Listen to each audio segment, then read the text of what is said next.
Maybe even welcome home to Commissioner Olivia Trusty. Congratulations on your confirmation, and welcome to your first oversight hearing in your old stomping grounds here at the Energy and Commerce. It's always great for us to see a former staffer on the committee rise to such heights to be a commissioner on the FCC. We're really proud of you and appreciate you being here with us today. I know Mr. Latta is very proud of you as well. The FCC had an active 2025 that can be summed up in one word: deregulation. Under Chairman Carr, the FCC has taken significant steps to reduce barriers to broadband deployment, modernize outdated regulatory regimes, and delete obsolete rules. These efforts include preempting state and local barriers to wireless infrastructure deployment, which I appreciate. As some of y'all have heard me talk about, I'm too familiar with calls dropping too often when I'm driving around my own district. Reforming the satellite licensing process and ensuring the next generation 911 networks are reliable and interoperable. Another issue that I've made a top priority of mine over the years. And Chairman, I want to say thank you that the first official trip you took as chairman was to Western North Carolina to look at Hurricane Helene impacts on our communications network. So I appreciate the priority you've put on this issue. Together, these efforts will accelerate closing the digital divide, unleash the new space economy, and strengthen America's wireless leadership. I applaud the FCC for this great work. The FCC still has significant work ahead, including modernizing outdated media ownership rules. Last year, I led a bipartisan letter with more than 70 members of Congress urging the Commission to revisit its broadcast ownership caps. Local broadcasters remain the most trusted sources of news for most Americans, yet they now compete with an uneven marketplace shaped by well-resourced new entrants, most notably big tech. Burdened by outdated regulations, local broadcasters are increasingly unable to compete, a reality reflected in newsroom closures and the growing concentration of influence among national networks and social media platforms. Current ownership caps prevent broadcasters from combining or expanding operations, constraining their ability to invest in local journalism. Updating these caps would help ensure broadcasters remain viable and competitive without creating monopolies.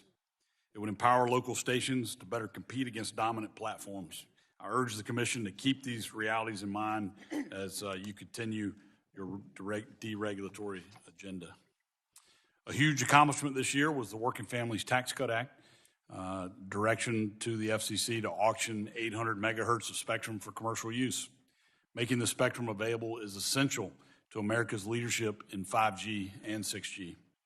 I'm pleased that the agency has already begun this work by identifying at least 100 megahertz for auction in the upper C-band. As the agency looks for remaining spectrum, both on its own and in coordination with others, I know you have important decisions to make, and I urge the FCC to be mindful of investment that has already taken place in existing commercial bands, such as the 6 gigahertz band and the CBRS band.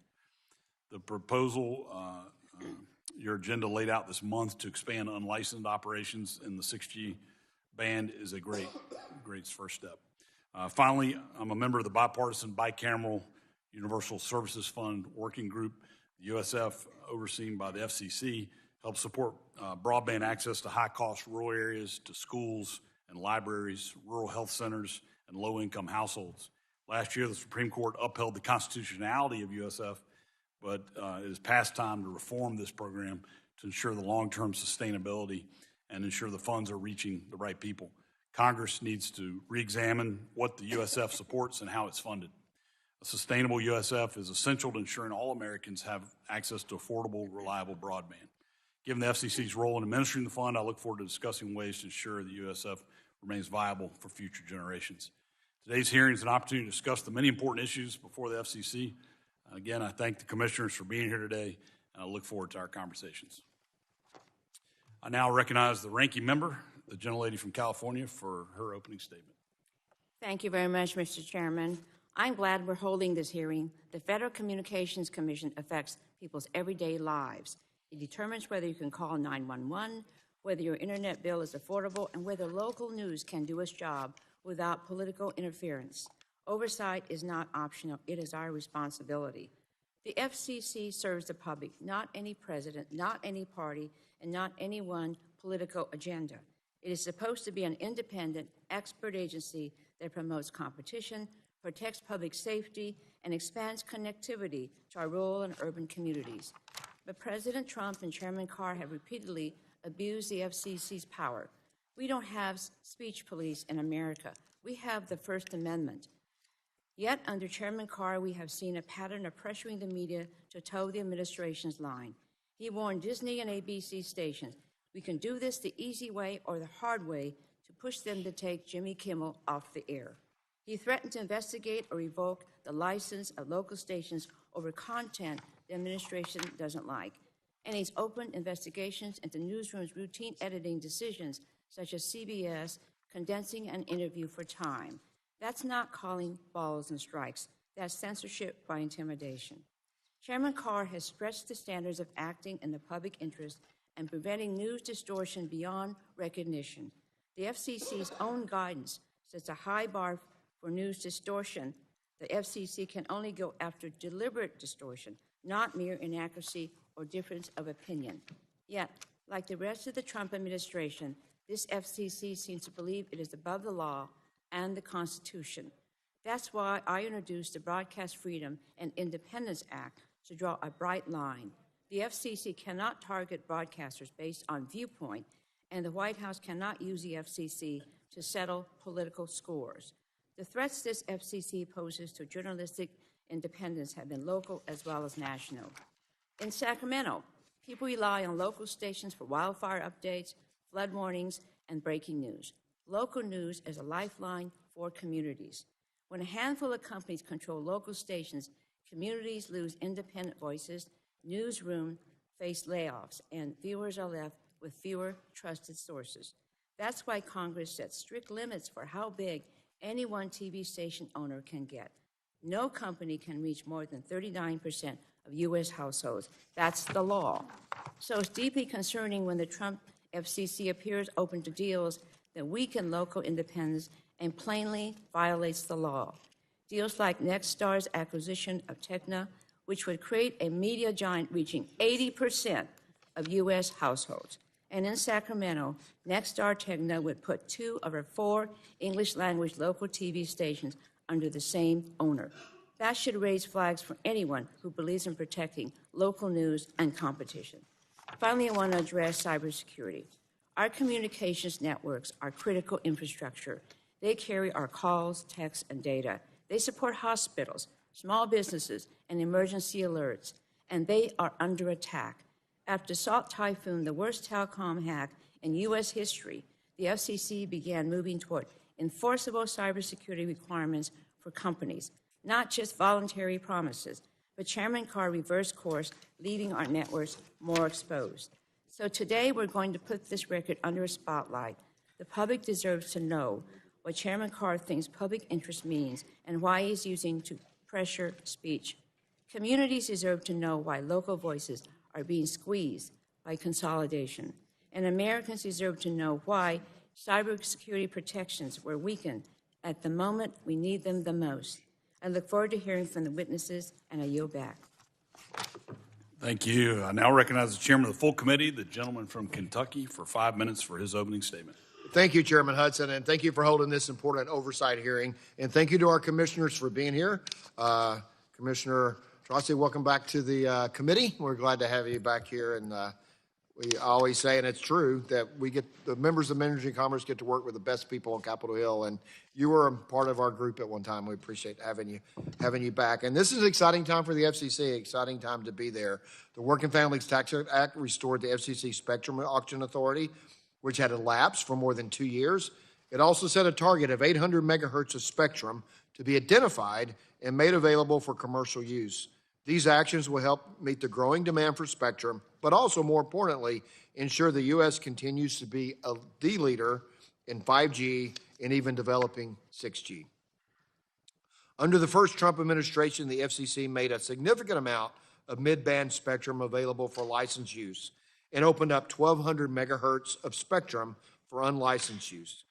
This strengthened our position as a global technology leader, and American innovators have seized the opportunity. But in the years ahead, the United States must continue to lead in wireless innovation. Otherwise, adversaries like China will dominate this battle and set their own standards according to the values of the Chinese Communist Party. That is harmful to both our economic growth and our national security, and I would say the security of the world. Facing these risks, we must act quickly.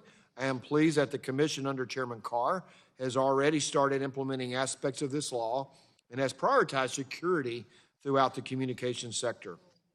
Another area where the FCC is working to maintain and expand American leadership is in space.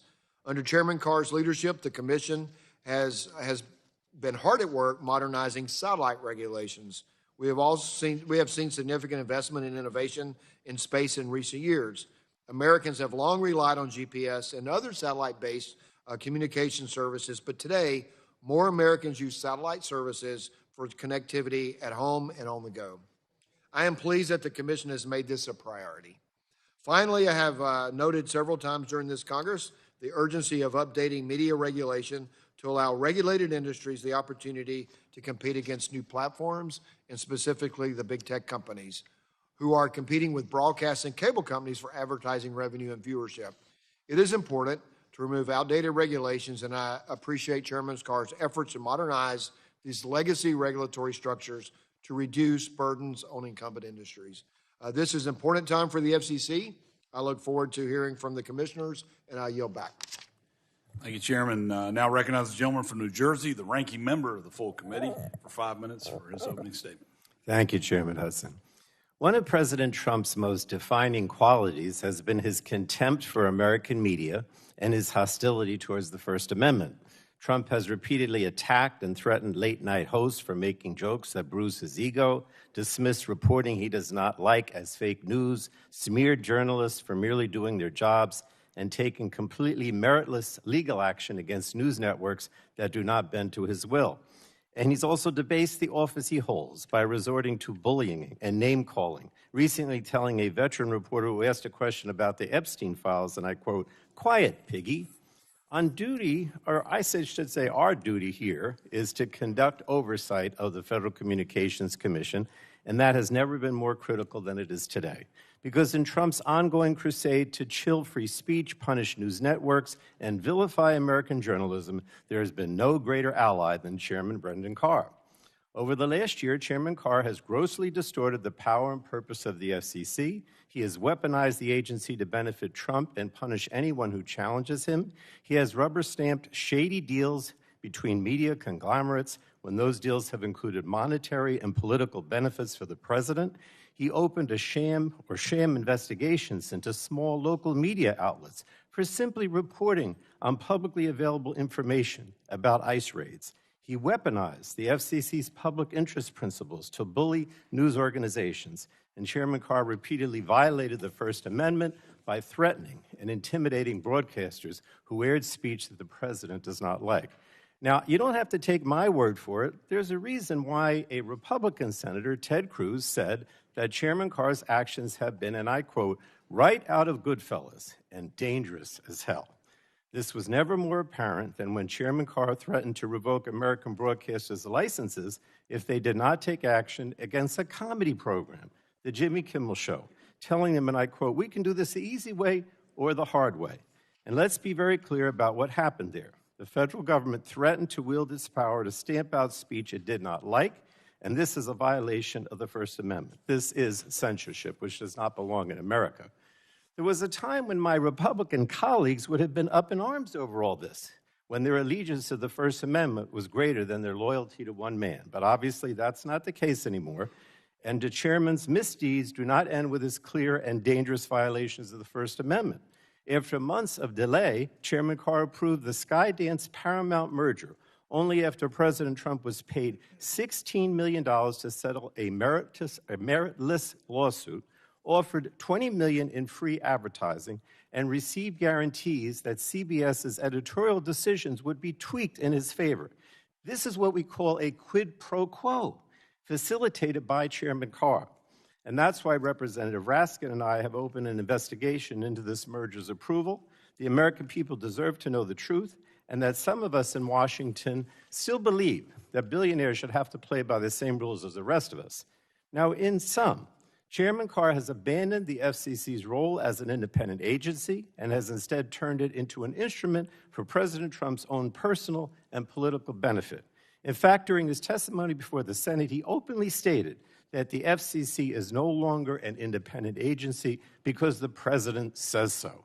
That's, in my opinion, madness. And it makes clear that the FCC is no longer operating in the public's interest. Quite the contrary, right now, the FCC is failing the American people, and Chairman Carr is failing his oath to the Constitution. So while today's hearing is a good start, it's past time that this committee hold a media hearing, so we can dig deeper into these and other matters. So finally, let me say, Chairman Carr's decision to insert the FCC into policy debates where it has no authority to act while walking away from congressional mandates and existing FCC rules is also very disturbing. While President Trump and Chairman Carr may wish that the FCC could preempt state and local laws on artificial intelligence, Congress has not given the agency that power. The FCC also does not have the power to raise the 39% national TV ownership cap, which can only be changed by Congress. So, frankly, Americans deserve a lot better than this. They deserve an FCC that upholds their constitutional rights, that acts in their interests, not in the private interests of the president. And with that, Mr. Chairman, I yield back. Thank you. We've now concluded with member opening statements. The chair reminds members that pursuant to committee rules, all members' opening statements will be made part of the record. We'd like to thank our witnesses for being here today to testify before the subcommittee. Our witnesses will have 5 minutes each to provide an opening statement, which will be followed by a round of questions from members. The witnesses here before us today are Chairman Brendan Carr, Chairman of the FCC, Commissioner Ana Gomez, Commissioner at the FCC, and Commissioner Olivia Trusty, Commissioner at the FCC. Chairman Carr, you are recognized for 5 minutes for an opening statement. Thank you. Chairman Hudson, Ranking Member Matsui, distinguished members of the subcommittee, thank you for the invitation to testify. While this is not my first time appearing before the subcommittee, it's my first time doing so as chairman. Like my colleagues, I have fond memories of this room. I started as an intern here over 20 years ago now. I also want to start by saying how proud I am of the FCC's dedicated staff and everything they accomplished for the American people last year. The FCC delivered an historic set of wins in 2025 thanks to them. I also want to applaud the important work that the subcommittee has accomplished this Congress. For instance, thanks to Chairman Hudson, Chairman Guthrie, and many of their fellow members, the FCC's Spectrum Auction Authority has now been restored through President Trump's Working Families Tax Cut Act, a major legislative accomplishment. In terms of the FCC's work, the agency has been following President Trump's strong leadership and moved quickly to execute on an ambitious set of reforms. We're advancing a Build America agenda, a concrete plan to unleash high-speed infrastructure builds in communities across the country. We're reinvigorating the agency's consumer protection work, including cracking down on illegal robocalls. We're empowering broadcasters to meet their public interest obligations. We're strengthening America's national security, and we're eliminating waste while modernizing agency operations. Much of this represents a significant change from the Biden administration policies. Indeed, when I took over as chairman of the FCC a year ago, the FCC faced several serious challenges. For instance, the Biden administration had allowed the U.S. to fall behind when it comes to one of the most important features of our economic strength, national security, and connectivity goals: spectrum. The FCC Spectrum Auction Authority had lapsed 2 years earlier. The Biden administration had failed to tee up a single new spectrum band for auction. And President Biden's national spectrum strategy committed to freeing up exactly 0 megahertz of spectrum. On top of that, permitting reform was going nowhere. The Biden administration was layering on heavy-handed regulations that only made it harder for broadband builders to start turning dirt. To make matters worse, the Biden administration was pushing policies that would make services more expensive for Americans. We had to turn things around and fast. Thanks to President Trump's leadership, we're doing exactly that. As I detail in my written testimony, the FCC's Build agenda focuses on unleashing the nation's broadband builders. It does so by advancing several core goals. For one, we're modernizing permitting rules and cutting red tape. For another, we're freeing up the airwaves that are necessary for America to lead the world again. We now have a massive new spectrum pipeline and are working on multiple new spectrum auctions. In fact, the FCC just voted at the end of last year on a plan to auction up to 180 megahertz of spectrum in the upper C-band. In the secondary markets, we're now seeing large chunks of spectrum move into the hands of competitors that can put it to productive use quickly. Indeed, one carrier alone announced that they built out spectrum they gained access to late last year to over 23,000 cell sites in record time, boosting 5G speeds by up to 80%. In all of this, President Trump and the FCC are looking out for America's blue-collar workers. In this job, I've had the chance to climb towers, splice fiber, and string lines with some of the country's most talented and hardworking telecom workers, and also some members of this committee as well. So it's important to me that the FCC do its part to strengthen the nation's telecom workforce. We're already seeing changes. Providers are now adopting faster payment cycles. They're closing loopholes that allowed foreign fly-by-night groups to swoop in and undercut U.S. workers, and they're improving safety. Finally, the FCC is now pushing the largest deregulatory effort in the agency's history. To date, we've teed up for removal over 1,000 rules. In all of this, we're seeing good results, including on affordability, where data just out shows that prices for wireless plans are now down over 4% since last January. I look forward to continuing to work with all of my commission colleagues and the agency staff to deliver on this important agenda. And in closing, I want to thank you again for the opportunity to testify. I look forward to your questions. Thank you. Commissioner Gomez, you are recognized for 5 minutes for your opening statement. Thank you. Chairman Guthrie, Ranking Member Pallone, Chair Hudson, Ranking Member Matsui, Vice Chair Allen, and members of the subcommittee, thank you for the opportunity to appear before you today. It is worth stepping back and asking where the FCC has been directing its energy. Too often, that energy has gone into culture war fights rather than protecting consumers and expanding access to reliable, affordable broadband. From my perspective, the FCC has drifted from its mission in ways that should concern this committee. Let me begin with the First Amendment. For months, this FCC has asserted an apparent roving mandate to police speech that this administration does not like, invoking an undefined and unchecked concept known as the public interest standard. This standard is being treated as a license to weigh in on content, viewpoint, and editorial judgment. The FCC's job is not to police content, root out media bias, or guarantee favorable coverage for any administration. Its responsibility is to regulate communications infrastructure and markets, not censor the speech that flows through them. Both the First Amendment and the Communications Act protect against the FCC interfering with speech and engaging in censorship. In a free society, the government does not get to decide what speech is acceptable or aligned with its views. When the government's media regulator claims the power to judge content or to police bias, we move away from oversight and toward censorship and control. That is why it is so important for the Commission to define what it means by the public interest standard, something I have called on it to do repeatedly. It is also why Congress must insist on guardrails and protect against the FCC acting as an arbiter of free speech. I do want to acknowledge the Commission's continued bipartisan work on robocalls, which remain the FCC's top source of consumer complaints. But beyond that, we are seeing the FCC retreat from core responsibilities that help make communications more affordable, more transparent, and more accessible. Affordability is now one of the biggest barriers to staying connected. Programs like the Affordable Connectivity Program helped millions of households afford basic service. When that support lapsed, the impact was immediate. Yet the Commission has failed to treat that loss with the urgency it demands. Instead, what we have seen is a clear pattern of retreat from practical, consumer-focused initiatives. The Commission eliminated E-rate support for school bus connectivity and hotspot lending by schools and libraries. For many students, seniors, and families, these programs were the only reliable connection to the internet.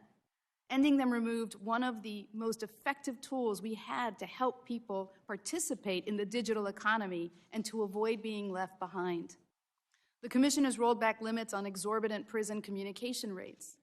These communications are often the only way for those in prison to stay connected to the support they need to return to society without turning back to crime. Vulnerable families will now be paying higher phone rates because of this FCC's actions. The Commission has proposed weakening the broadband nutrition labels it previously adopted, making it harder for consumers to compare prices, speeds, and fees before they sign up for service, and making it easier for prices to rise. The Commission has stalled the cybersecurity trust mark after years of bipartisan work, leaving consumers without a practical tool in an increasingly risky digital marketplace. And in a nation that is home to millions of non-English speakers and that welcomes millions of international visitors each year, the Commission has delayed bipartisan efforts to provide consumers with multilingual emergency alerts. As we prepare to host the World Cup and the 2028 Olympics, language barriers should not become a public safety risk. None of the policies this administration has sidelined was symbolic. Their rollback reflects a Commission spending less time on consumer needs and more time on ideological priorities and the needs of billion-dollar corporations.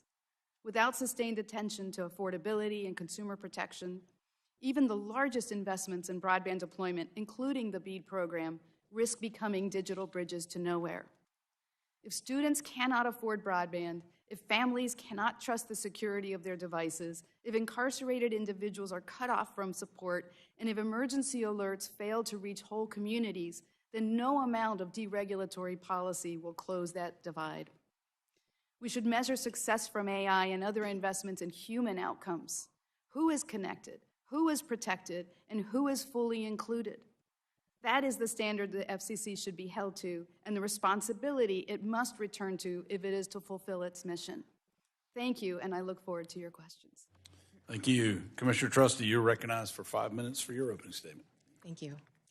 Chairman Hudson, Ranking Member Matsui, and members of the subcommittee, thank you for the opportunity to appear before you today. It has been 6 months since I was sworn in as a commissioner at the Federal Communications Commission. During that time, I have focused on policies to advance access to high-speed connectivity, strengthen the resilience of the nation's communications networks, and restore U.S. leadership in next-generation communications technologies.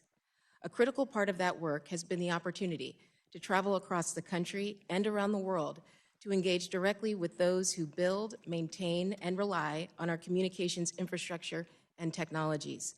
From Jackson, Mississippi, to Eek, Alaska, and abroad, I have seen firsthand how fixed, mobile, and satellite connectivity is delivering on the promise of job creation, technological innovation, and economic prosperity. In Jackson, Mississippi, I saw how broadband is delivering quality, life-saving care straight into the homes of Mississippians across the Magnolia State. Doctors at the University of Mississippi Medical Center are treating chronic illnesses, managing high-risk pregnancies, and delivering mental health care by video to rural communities that would otherwise go without these essential services. In Bethel and Eek, Alaska, I saw how access to broadband is transforming lives. These Alaskan towns are home to some of the most rugged and hard-to-reach terrain, and broadband is enabling Alaska natives and non-natives alike to contribute to and benefit from the global digital economy while maintaining their treasured culture and way of life.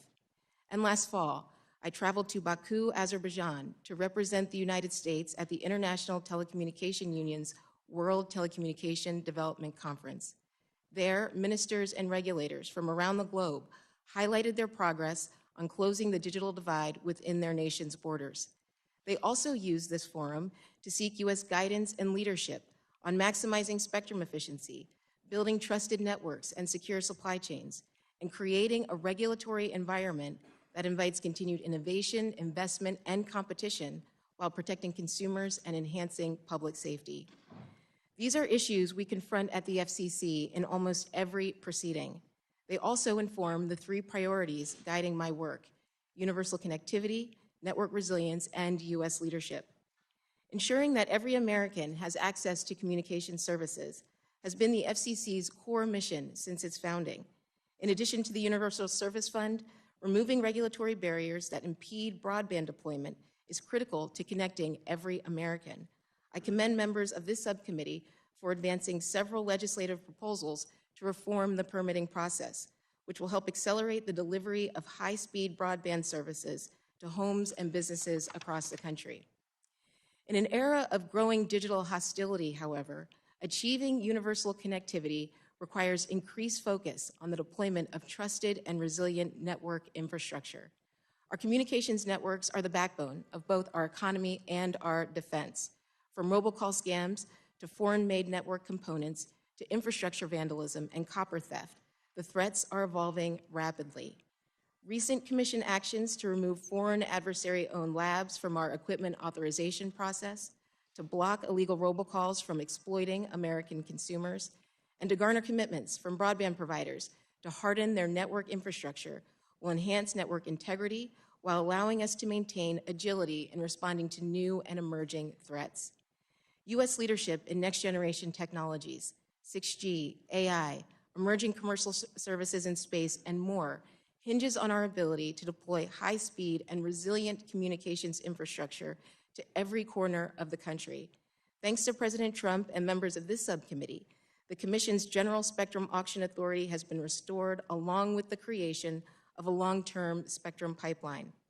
This positions America to lead in wireless innovation and beyond. Our continued success in technological advancement will ultimately be determined by a domestic and international regulatory environment that emphasizes innovation, competition, and global cooperation. Importantly, U.S. leadership isn't inevitable. It must be earned. I look forward to working with members of this subcommittee, the full committee, and our interagency partners to ensure that the United States is positioned to capture first-mover advantages in technologies that will define the future of our economic and national security. Mr. Chairman, thank you again for this opportunity to testify, and I look forward to your questions. Thank you very much. I'd like to take a moment of personal privilege and welcome someone I see in the audience here, former chairman of this subcommittee and the chairman of the full committee, Greg Walden. Welcome back. Good to see you, sir. We will now begin questioning, and I recognize myself for 5 minutes. Chairman Carr, for the United States to maintain its leadership in wireless innovation, we need to make both licensed and unlicensed spectrum available for commercial use. Can you tell us why a balanced spectrum policy is so important? Yeah, U.S. leadership in wireless is part and parcel of our geopolitical leadership. We need the full toolkit out there, both licensed and unlicensed. In fact, on the unlicensed side, we're going to be voting at the FCC later this month to supercharge Wi-Fi, so Americans get better, faster, more powerful Wi-Fi. I think it's a great complement to the other work that we're already doing on the licensed side. Appreciate that. Commissioner Trusty, do you have anything to add to that? Sure. Thank you for the question, and thank you for your leadership on spectrum policy. I've been a proponent of an all-of-the-above approach to spectrum policy, where we can accommodate a variety of users, use cases, and technologies. Our immediate priority is the AWS-3 spectrum auction that'll start in June, and we're also working on rules for the upper C-band auction, which will create opportunities for licensed spectrum. But we also need more spectrum for unlicensed uses, so to support Wi-Fi and IoT-based applications. And we need spectrum for satellite connectivity and space-based applications. So I think that having licensed, unlicensed satellite spectrum is important for promoting innovation, investment, and competition, and strengthening U.S. leadership in next-generation technologies. I agree. Chairman Carr, the White House recently released a presidential memorandum on 6G. How does this action affect your collaboration with NTIA on identifying additional bands for auction?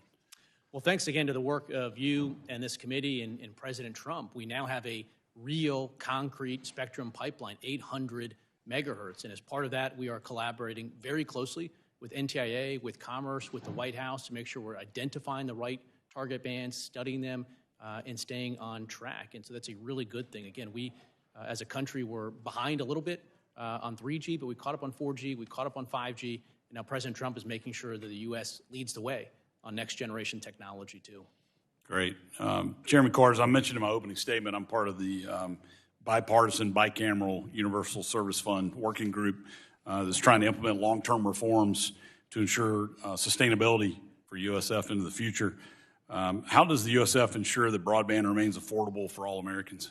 The Universal Service Fund has played a key role over the years ensuring connectivity for Americans all across the country. We're doing work right now, including making sure that we're ending any unlawful expenditures were taking place. We are policing better for waste, fraud, and abuse in these programs. We are going to work collaboratively with the bipartisan, bicameral task force that you talked about. And more generally on affordable, we are making some really good progress there. Again, just recent data out, wireless cell phone plans are down 4% since January 2025 alone. They're down over 7% from Biden-era highs. Right when we came into office, we ended a Biden-era plan that could have spiked the price of internet services for Americans living in apartment buildings by at least one study up to 50%. So there's a lot more work to go, but I'm glad that we're heading in the right direction. Great. What reform ideas should Congress consider, particularly on the distribution side, as we evaluate the future of the USF? Well, one thing that's important I think Congress is focusing on, should focus on, is technology neutrality. You know, we want high-speed fiber connections in so many parts of the country, but there's other places where you're going to have fixed wireless or a new generation of low Earth orbit satellite or 5G or 6G. So we want to do this in a way that makes sure that Americans get the connectivity they expect and deserve, but we do it in the most efficient way possible. I agree. So public safety communications, also a top priority of mine, includes everything from upgrading our 911 systems to NG 911 to ensuring that we quickly restore communications following a disaster. Again, I appreciate your visit to Western North Carolina and looking at this issue. What are your top priorities in improving our public safety communications? Well, your call to 911 absolutely always has to go through. That's a system that we never want to see fail. And we're taking a lot of steps to harden that. We are working to collaborate across different industry segments, including power and utility and telecom crews, so that when you rush into a place like Western North Carolina after Helene, that we're making progress and not stepping on each other. So we're encouraging that, and we're taking other efforts to encourage this broader transition to all IP networks, which, again, can really strengthen the resilience and performance of the 911 and public safety system. Great. I appreciate that. My time is getting very low, and I can't hold everybody else accountable if I go over, so I believe I'll stop and recognize our ranking member, Ms. Matsui, for 5 minutes for your questions. Thank you, Mr. Chairman. The Trump administration is weaponizing the FCC to punish speech it doesn't like. A free press is supposed to hold power accountable. Commissioner Gomez, President Trump has threatened to revoke the licenses of NBC and ABC, claiming they're biased and give him only bad publicity or press. Yes or no, does the FCC have the power to take licenses away from network affiliates solely for the content of their news coverage? No, they do not. Okay. Chairman Carr has consistently used the FCC's news distortion policy to justify investigating broadcasters. Can you briefly describe the news distortion policy and whether, in your view, it allows the FCC to revoke or not renew a broadcast license for perceived bias? Thank you for that question. So the news distortion policy covers local broadcasters broadcasting news about a significant event, but it requires intentionality to mislead about a significant event, not merely an incidental event. And it also cannot be used if you just simply disagree with the content and if it's just an incidental mistake. Now, the courts have looked at the constitutionality of the doctrine, and what they've said is, under the constitutional scrutiny, because we are looking at deliberate distortion and not just mere inaccuracy or a difference of opinion, that it would uphold the constitutionality of the news distortion policy. Under this FCC, however, we appear to be using the news distortion policy to go after any content that we don't like, and using that in conjunction with this vague public interest standard. Okay. Chairman Carr, the Communications Act requires broadcasters to serve the public interest. Does that standard allow the FCC to censor or interfere with broadcasters' free speech under the First Amendment? I just want a yes or no here. What the Supreme Court has said on this issue is that, quote, no one has a First Amendment right to a license. So the FCC enforcing the public interest standard on broadcasters, according to the Supreme Court, doesn't violate the First Amendment and doesn't constitute So where do you censorship. come down? Is it yes or no? I want to just hear from you, yes or no. So could you repeat it? Yes or no? I mean, just don't quote, the Supreme Court. Where are you? Yes or no? Look, the FCC has an obligation to enforce the public interest, and that's very unique as to broadcasters. Again, if you step back, broadcasters are unique among all other distributors of news and information because they have a license. I don't need a speech now. Does the public interest include informing the public about what their government, including ICE, is doing in their local community? Yes or no? The core ingredient of the public interest standard is to identify the needs of your local community and make sure you're meeting that. Okay, so it's a yes, right? Broadcasters have an obligation to identify and meet the needs of the local communities they serve. Okay. When you talk about the public interest, does the public include Americans who disagree with the president? I just want a yes or no here. Does the public include people that disagree Who with the president? disagree with the Yes. president when you talk about public interest? Does that include Americans who disagree with the president? I just want a yes or no. Yes, the public includes people that Okay. disagree with the president. In 2021, you wrote that a newsroom's decision about what stories to cover and how to frame them should be beyond the reach of any government official. Do you stand by that today? Yes or no? Yeah, in that context, there were members of this committee that wrote letters to cable companies, which again aren't broadcasters, no public interest obligation, and they pressured those cable companies to drop cable channels, Fox News, OAN, and Newsmax, because the members of this committee described them as right-wing outlets. I think when the Democrats on this committee did that, it was wrong. So, to recap, we agree that broadcasters are protected by the First Amendment. Is that right? Yes. The public interest includes informing communities about government action, correct? And the FCC, a government agency, shouldn't influence newsrooms' decisions, correct? Okay. So why did the FCC open an investigation into KCBS in San Francisco after it covered the January 26th ICE raid in San Jose? The FCC, I believe, received either a complaint or we heard concerns about that specific radio station, and we've raised those concerns. I believe we've heard back from that radio station, and we have nothing new to share to update on that investigation. Okay, so, That's time. excuse me? Did I lose my time? Yep. Okay, it seems like. Your time has expired. All right, thank you very much. Thank you. Chair now recognizes the chairman of the full committee, Mr. Guthrie, for 5 minutes for your questions. Thank you for being here. So Chairman Carr, I appreciate your commitment to meeting the 800 megahertz target established in the Working Families Tax Cut. Can you talk about how the consumer benefits that making spectrum more available for commercial use brings to hardworking Americans, but focus on how it will impact prices for hardworking Americans? Thank you very much for the question.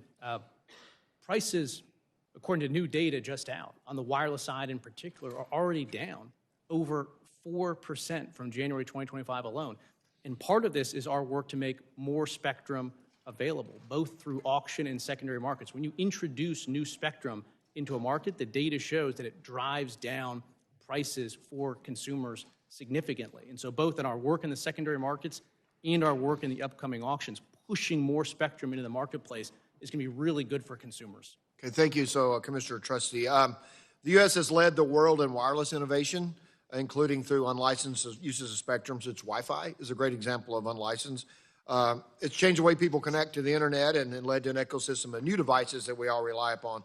So could you, how can we continue to foster this innovation and investment to ensure the United States continues to lead the world in wireless? Sure. Thank you for the question, and thank you for your leadership in spectrum policy. Because we have the spectrum provisions in the Working Families Tax Cut Act, that gives us the foundation we need to lead the world in wireless. And so to build on that, we need to maintain predictability in our spectrum policy, so to continue to have auction authority and a long-term spectrum pipeline. We need to be leading in international standard-setting bodies. We also need to maintain strong interagency coordination. And I think we need to be investing in artificial intelligence so that we can increase spectrum efficiency. And I think AI will define the future of things like 6G, AI-native networks, and capabilities like integrated sensing and communications. And to build on that, I also think we need to continue to build trusted and secure infrastructure and develop coalitions with our international partners and allies so that our preferred technologies and standards achieve harmonization and scale. I think all of those things will position us well to lead in wireless innovation. Okay, thank you, and welcome back to the committee. Hope you're enjoying it from that side. Thank you so much. And I enjoyed working with the ranking member of this subcommittee. We still work together, ranking member Matsui, on spectrum policy. That's been a good work for us. And so, Chairman Carr, could you speak to the importance of media modernization and why it's critical to remove outdated regulations for incumbent industries to allow them to better compete with big tech? Well, one of the main concerns I have with respect to media policy is you have, on the one hand, all these individual licensed local TV stations. On the other hand, you have these national programmers, Disney, Comcast, a handful of others. And over the years, historically, we had a balance between the national programmers and the licensed local TV stations. But recently, what we've seen is those national programmers have just consolidated and amassed a massive amount of power. We're losing that balance between the national programmers and the actual local TV stations. In some cases, they're becoming just a mouthpiece for programming being produced by those national programmers. So the thing that we're trying to push the hardest on our media policies is to re-empower those local TV stations to compete in this modern media marketplace. Okay, thank you. And also, Chairman Carr, space is expected to dominate the upcoming World Radio Communications Conference. I think Commissioner Gomez told me yesterday he has been very involved in the radio communications conferences. I'm deeply concerned about what China and Russia are doing in space. And that being said, our friends across the Atlantic have been making it difficult for the American companies to operate in the European market.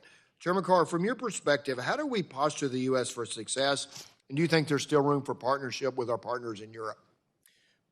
One thing I have credit to my predecessor, Chairwoman Rosenworcel, she stood up a new space bureau inside the FCC. And one thing that we're doing is really supercharging those efforts there. Right when I came in, we cleared out over half of the backlogs that had been there. We recently approved a next generation constellation into low Earth orbit.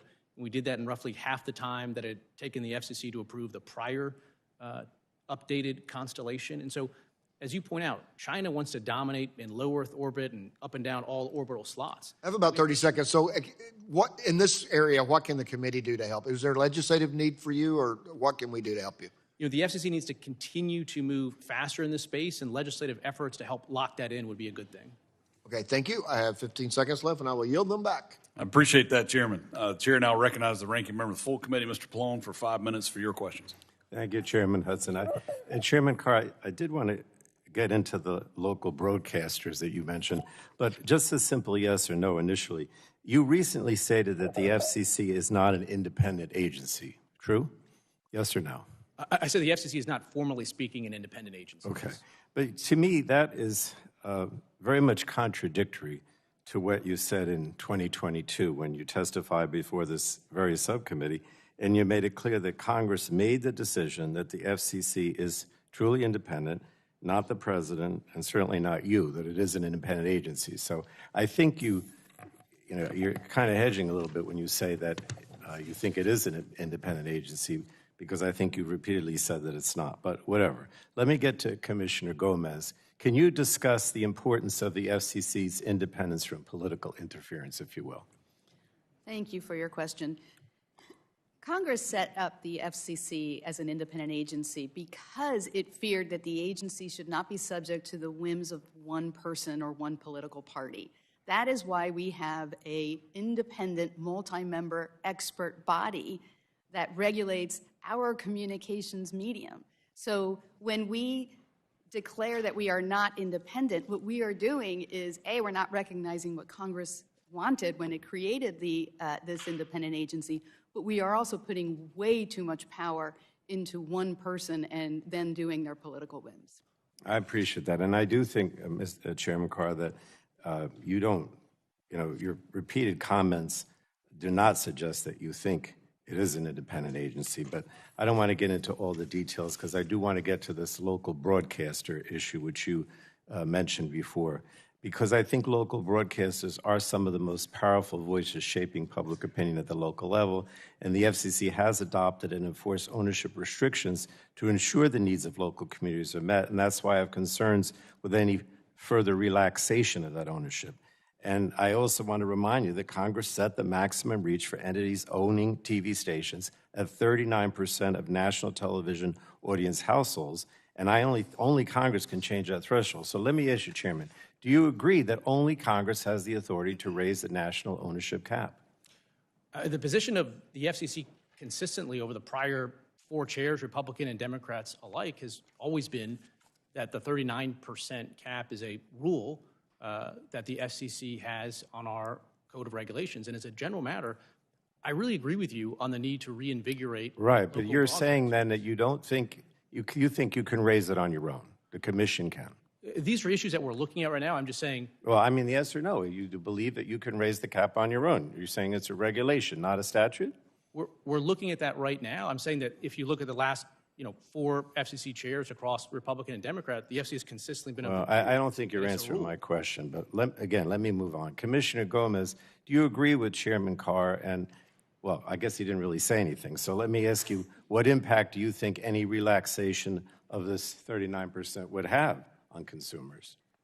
Thank you for that question. So, yes, the 39% ownership cap is, in fact, in the statute. The Congress amended the Communications Act when it imposed the 39% ownership cap. So I don't think that we have the authority to waive that. It is not just a rule. Rules are how we implement the act. I believe consolidation is worrisome. I travel all over the country, and I meet with local broadcasters, and I am always so impressed with their commitment to their communities and to serving their communities. What I fear is that this consolidation is going to enable behemoth corporate parents to take those local broadcasters and to create, quote, efficiencies that will, in fact, water down local news and then lead to less service for their communities, not more. Well, thank you. One more question. I had a lot of discussion with the chairman about the public interest or the public interest standard. But I really believe that under Chairman Carr's leadership, the FCC has really not served the public interest, but rather the personal or political interests of President Trump. So let me ask you, Commissioner Gomez, has the FCC, under Chair Carr's leadership, been guided by the public interest standard, as you would expect, especially when it echoes President Trump's threats to take away broadcast licenses for merely criticizing him? How is that in the public interest? Fundamentally, it's important to note that we are subject to the First Amendment and to the Communications Act prohibition on censorship. We cannot use this vague and undefined and unchecked term, the public interest, in order to go after any content we don't like. What we are seeing under this administration is retaliation against speech and reporting that this administration doesn't want in order to get coverage that this administration wants. That is not a good use of the public interest standard, and we need to define what we mean by that. The gentleman's time has expired. Thank you, Mr. Chairman. Thank the gentleman. Chair, and I'll recognize the Vice Chairman of the Subcommittee, Mr. Allen, for 5 minutes for your questions. Thank you, Chairman Hudson, and also Chairman Carr and other members of the Commission for being here today. And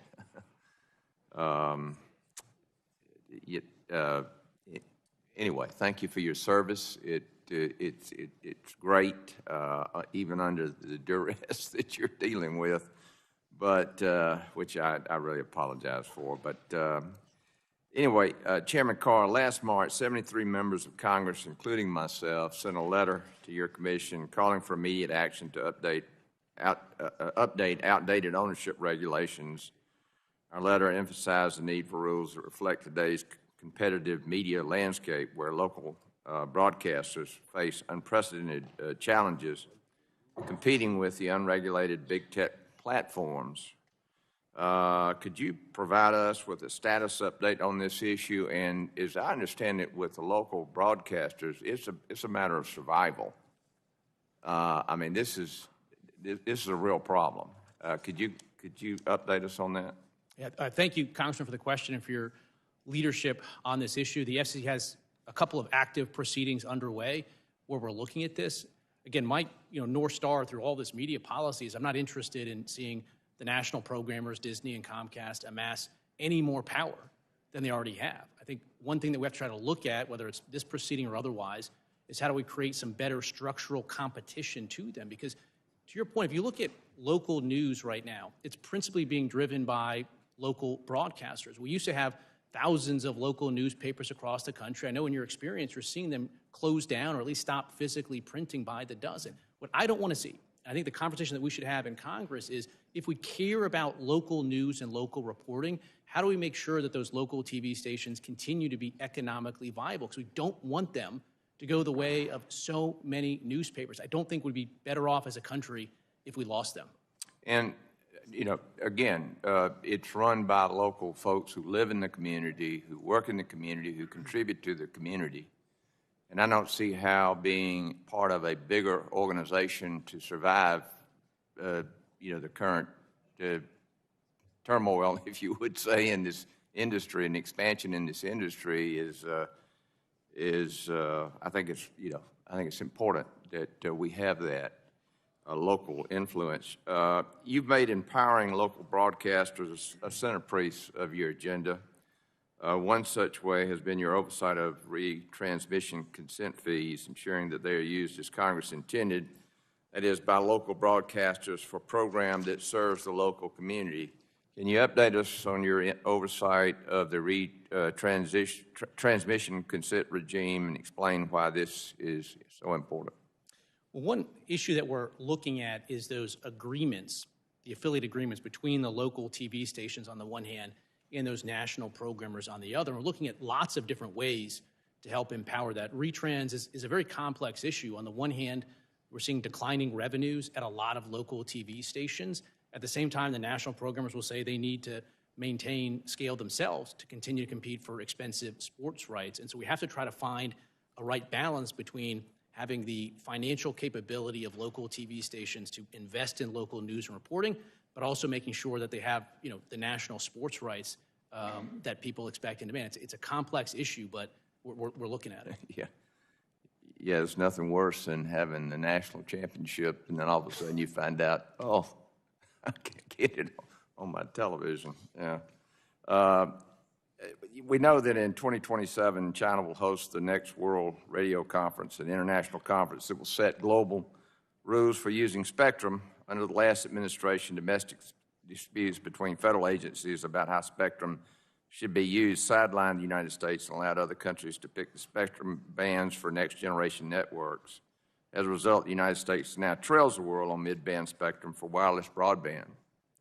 What does the United States need to do to ensure it is ready for the next World Radio Conference? How can we ensure that the United States and not China is driving global spectrum focus at this conference? Thank you, Congressman. I think you're right. If you look back at past radio conferences, there was some gaps between different federal agencies in terms of their positions. That doesn't put us on the strongest possible footing.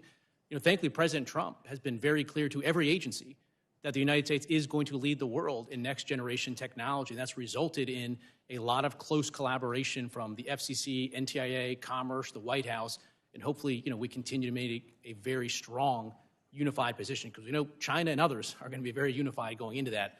And so we need a strong U.S. position as well.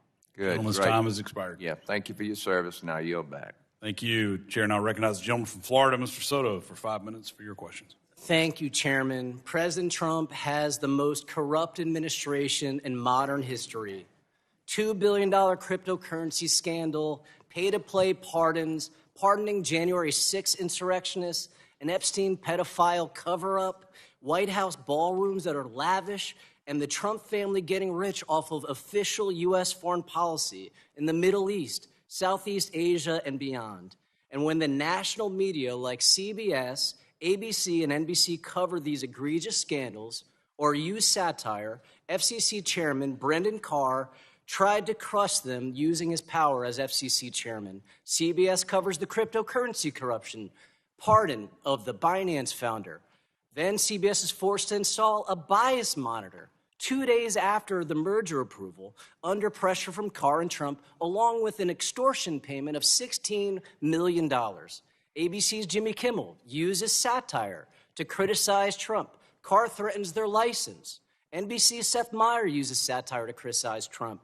Chairman Carr echoes Trump's call for Meyers' ouster. Chairman, you've turned the FCC into Trump's attack dog to crush First Amendment rights through FCC extortion. The Chinese Communist Party would be impressed. There was a time when you passionately defended First Amendment rights. In fact, you and I tangoed over COVID and issues related to that. So how do you justify using the FCC to censor news and satire of Trump's rampant corruption? Have an obligation to operate in the public interest. And in 2021, is it not the public interest? Right here to the FCC asking us to take action when there's a transaction pending at the FCC involving a Spanish language radio station in South Florida. Is it not in the public interest for people to know about the corruption that's happening in this administration? Step in and say, to win in 2022, this must stop. Pressuring the FCC to block a sale because Democrats thought it would be bad for reclaiming my time. You serve the American people. What is that issue? Is blatant corruption by the Trump administration and you trying to hide it. And everybody knows it. Commissioner Gomez, one day Chairman Carr's reign of un-American censorship will be over. How do we restore public confidence in the FCC after this national censorship scandal? Oh, thank you for that question. I think Congress can really help us here by putting guardrails on the FCC so that it cannot violate the First Amendment and censor content on broadcasters. And what do you think those guardrails should be?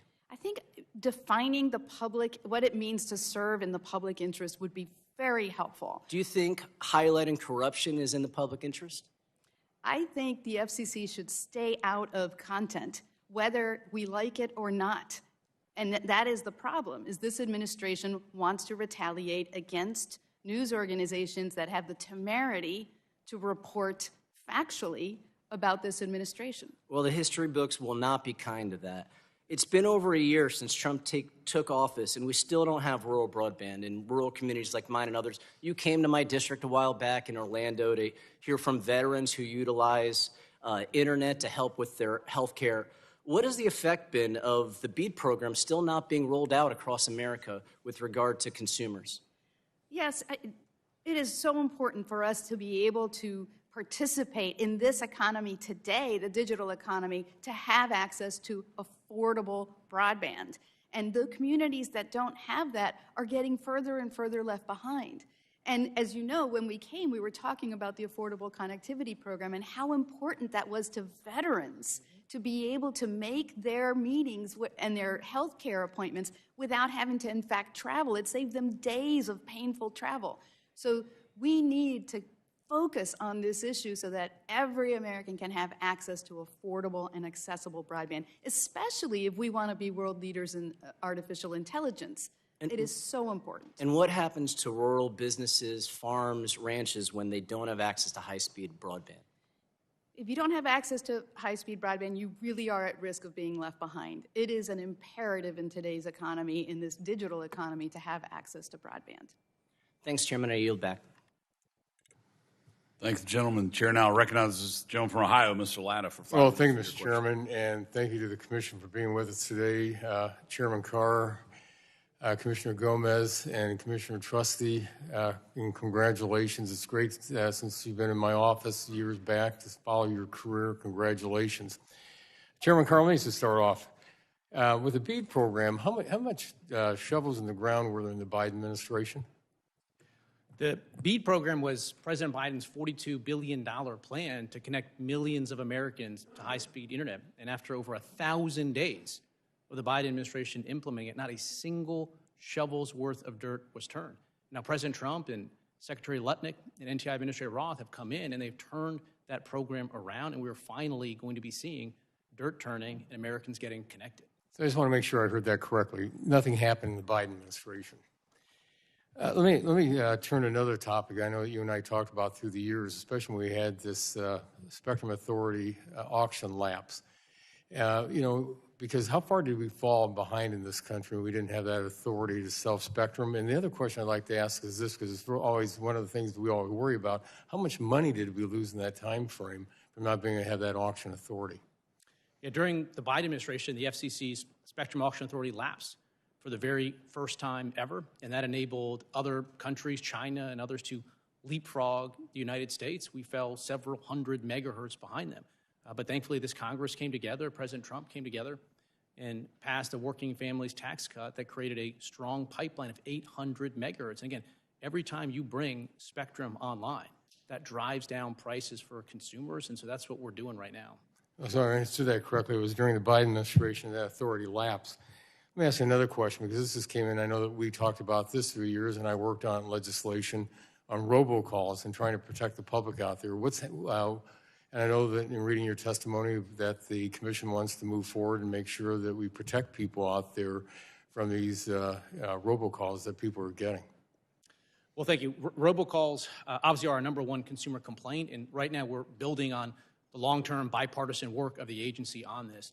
One thing we're doing is historically the FCC would focus on a very small number of robocallers that generate a lot of calls, and they would fine them hundreds of millions of dollars, but those fines would largely go uncollected.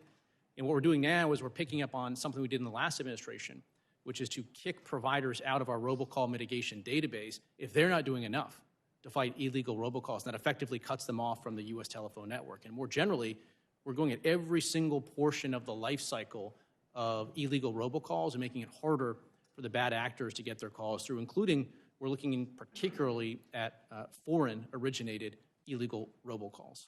Well, I know the American public out there is going to appreciate your work on that, because I know I just got a call the other day from a constituent that had problems with robocalls coming into their business. Commissioner Trusty, you know where I'm from and what my area looks like. And there's areas out there, of course, that we don't have broadband. And I know I worked years back making sure that we had accurate maps before we'd spend money to make sure that dollars were spent. And in your testimony, you talk about some of the things you're really focusing on. And one of the things I think it's really important you talk about is when we talk about rural health care and telehealth. And I know when I'm in my rural hospitals, they can't afford to have a lot of different programs, you might say, or docs doing certain procedures, or especially on the mental health side. Could you just elaborate a little bit on the mental health side and the telehealth side? Absolutely. Thank you so much for the question. As you know, the Rural Healthcare Program ensures that rural patients have access to modern, quality healthcare, including telehealth. And the FCC has made some process improvements to improve access to this essential program by extending the application deadline, by making sure funding aligns with demands. And we've been able to roll over unused funds for this year, for 2025, to ensure that we increase access to this important service. I think as part of the USF Congressional Working Group, there's another opportunity to explore additional reforms that can be made to this program to ensure that Americans in rural communities across the country have access to the quality care that they need. Well, thank you. If I could just return to you, Commissioner Carr, just real quickly, because we had discussions when we talked about 4G, 5G, 6G, and I'd always ask this question: are we winning the race? I mean, you know, who's our competitor out there? We got to win this race. So are we winning this race out there when we talk about 6G? We are. We had fallen behind, in my view, during the Biden years, and now we've hit the accelerator, and we are going to be leading the world once again in next-generation technology. Thank you very much. My time has expired, and I yield back, Mr. Chairman. Thank you. Chair, now recognize the representative from New York, Ms. Clark, for 5 minutes for your questions. Good morning, and thank you, Chairman Hudson, Ranking Member Matsui, for convening this hearing. Given the actions of the FCC under Chairman Carr, it's long overdue. Less than 1 year into his tenure, the FCC under Chairman Carr has given this committee many worthy avenues of exploration and oversight, most of which appear to stem from his new role as an obsequious partisan fulfilling President Trump's desire to exact revenge on his perceived enemies and line the pockets of the oligarch class. While appearing before this committee less than 4 years ago under the Biden administration, then Commissioner Carr rightly acknowledged the independence of the FCC, free from executive branch interference, but recently made clear that under the Trump administration, that independence is gone. While this may seem like a shocking about-face, it shouldn't be that surprising given Mr. Carr's role as author of the horrific Project 2025 manifesto, as well as the frankly bizarre choice to wear a golden lapel pin bearing President Trump's face. The weaponization of the FCC under Chairman Carr is not just frustrating, but dangerous. Dangerous for the nation and the ideals upon which it was founded. Individuals' freedom of speech and a press corps free from political intimidation are vital to a democracy. It's what also allows informed citizens to speak their minds without fear of government reprisal and serves as an important check on those in power. Unfortunately, these ideals are lost under this iteration of the FCC, which appears bound to the whims of a president intent on punishing those who report accurately on his unsettling behavior. Because my time is limited, I can't possibly list every example of the weaponization of the FCC in the last year, but a few that come to mind include reinstating complaints against news organizations that were critical of Trump during the election while failing to reinstate a petition filed against the president's media outlet of choice, Fox. Ordering baseless investigations into NPR and PBS, using mergers to extract political revenge, and more, such as withholding approval of the Paramount Skydance merger until Trump's personal lawsuit was settled with financial payment. Launching a ridiculous investigation into KCBS in San Jose for merely reporting on ICE activity in their own community. Threatening to unilaterally alter national media ownership limits, which would reduce diversity in media and further endanger local news. Overtly partisan reinterpretations of the FCC's public interest standard and news distortion policies to enact a regime of censorship. And most notably, the overt threatening of licenses of broadcasters for carrying Jimmy Kimmel Live show.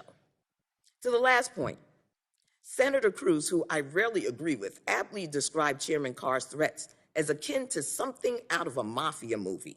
And let me just say, I don't see any Michael Corleones in this room today, only Alfredo. So my question is to Commissioner Gomez. For nearly 90 years, the FCC has functioned as an independent agency to insulate communications policy from political pressure. Can you explain why the FCC's independence is essential to its credibility and effectiveness, and what potential risks arise as that independence is eroded? Thank you for that question. You know, when Congress created our predecessor, the Federal Radio Commission, it considered putting the commission under the Department of Commerce. And Herbert Hoover at the time said it was a terrible idea because it was dangerous to have the regulator of the most important communications medium at the time being overseen by a single person. And so that's why it created an independent agency. It's important to have an independent agency because we must be seen as an expert body that makes decisions based on that expertise and not based on the political whims of one administration. Commissioner Gomez, how do FCC media ownership caps support diversity of viewpoints and locally focused news? And what do communities risk losing if these limits are weakened? Our core principles when we talk about the public interest in local broadcasting are localism, diversity of viewpoints, and competition. The caps ensure that we have multiple voices in every market. That is why we have them. We want to ensure that we have that. If we lose those caps, what we are going to lose is that diversity of viewpoints, and we risk having one voice funneling all the information to our voters. With that, I yield back. Thanks, gentlelady. Chair now recognizes the gentleman from Florida, Mr. Bilirakis, for 5 minutes for your questions. Thank you very much. My questions are for Chairman Carr. In addition to serving on the Energy and Commerce Committee, I'm a member of the Select Committee on China. Under that role, I recently led a letter with Chairman Molinar to your office regarding specific concerns about Chinese fiber technology entering our country and the security concerns it brings to the United States. The FCC and Congress has already done a great job to protect our networks from these threats, but the concern remains. Just last week, the Financial Times reported a new China-backed hack of congressional staff email accounts. Can you outline, Mr. Chairman, what actions you are continuing to take to identify and address adversarial threats to U.S. telecommunications infrastructure? And can you confirm that you'll continue, again, have all the necessary tools at your disposal to adequately address these concerns without additional congressional approvals? Thank you, Congressman, for the question, for your leadership on this important issue. One of the very first things I did as chair was to stand up within the FCC a new Council on National Security that brings together all of our bureaus and offices and their expertise to bear on this issue, because China and other foreign actors are constantly poking and prodding and looking for ways into our communications network. We've taken actions on what we call bad labs to try to kick out equipment authorization bodies that aren't trustworthy. We've taken action to implement the Secure Equipment Act, and with cybersecurity in particular, we work directly with carriers to ensure that they're taking renewed actions to accelerate the patching of vulnerable equipment, updating and reviewing their access controls, disabling unnecessary outbound connections. And the key there is we have to be very, very nimble and make sure that carriers and our country's national security expertise, including CISA and DHS, are very closely collaborated, because you need very quick reactions given the types of threats we're seeing. Very good. Again, question for the chairman. In your written testimony, you devoted a section to the deregulatory actions the FCC has engaged in under your leadership. This includes removal of over 1,100 rules, regulations. I applaud these actions, especially as this committee is working on its own permitting reform package to streamline the process. Beyond the baseline number of regulations removed, is there any way to quantify how much time and or money is saved by these actions?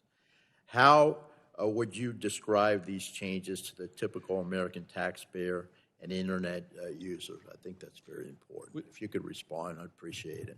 Yeah, thank you, Congressman. The easiest way to put it is that it historically it costs too much and it takes too long to build out internet infrastructure in this country, and that means communities that are on the edge case of new or additional or better service can get left behind. And so we're working hard at the FCC on permitting reform and cutting red tape, and that's going to be key to making sure that we keep driving down prices for Americans. Very good. For the last several weeks, the news has been inundated with the discovery of mass amounts of fraud within our federal programs. What are the safeguards at the FCC to help guard against fraud? And in light of what is happening with the improper payments within other agencies, is this something you're considering taking a look at and updating? We're in the midst of continuing to reinvigorate our work to detect and root out waste, fraud, and abuse. Just recently, we took action, for instance, with respect to California. California had a state lifeline program that had decided that they were going to stop sharing relevant information with certain federal agencies. And that opened the door to potential waste, fraud, and abuse. So we revoked California's ability to opt out of that program. Now we're putting everybody through this national database.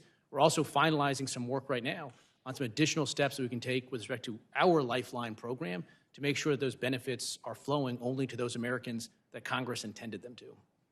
Very good. Thank you very much, and now I'll yield back. Thank you, gentlemen. Chair, now recognize the gentleman from California, Mr. Peters, for 5 minutes for your questions. Thank you, Mr. Chairman, for calling this important oversight hearing. In 2021, Congress voted to invest a total of $65 billion in the Broadband Equity Access and Deployment Program, or BEAD, to advance universal broadband access with over $1.8 billion reserved for my home state of California. By the end of the Biden administration, state deployment offices had made progress to the long process requirements, guidelines, and mandated studies, including in the law.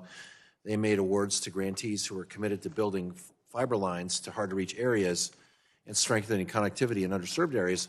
However, lamentably, there were no shovels in the ground, and I was one of the people who joined Republicans to criticize how long it had taken for that to happen and to be an advocate for permit reform in this field and in others.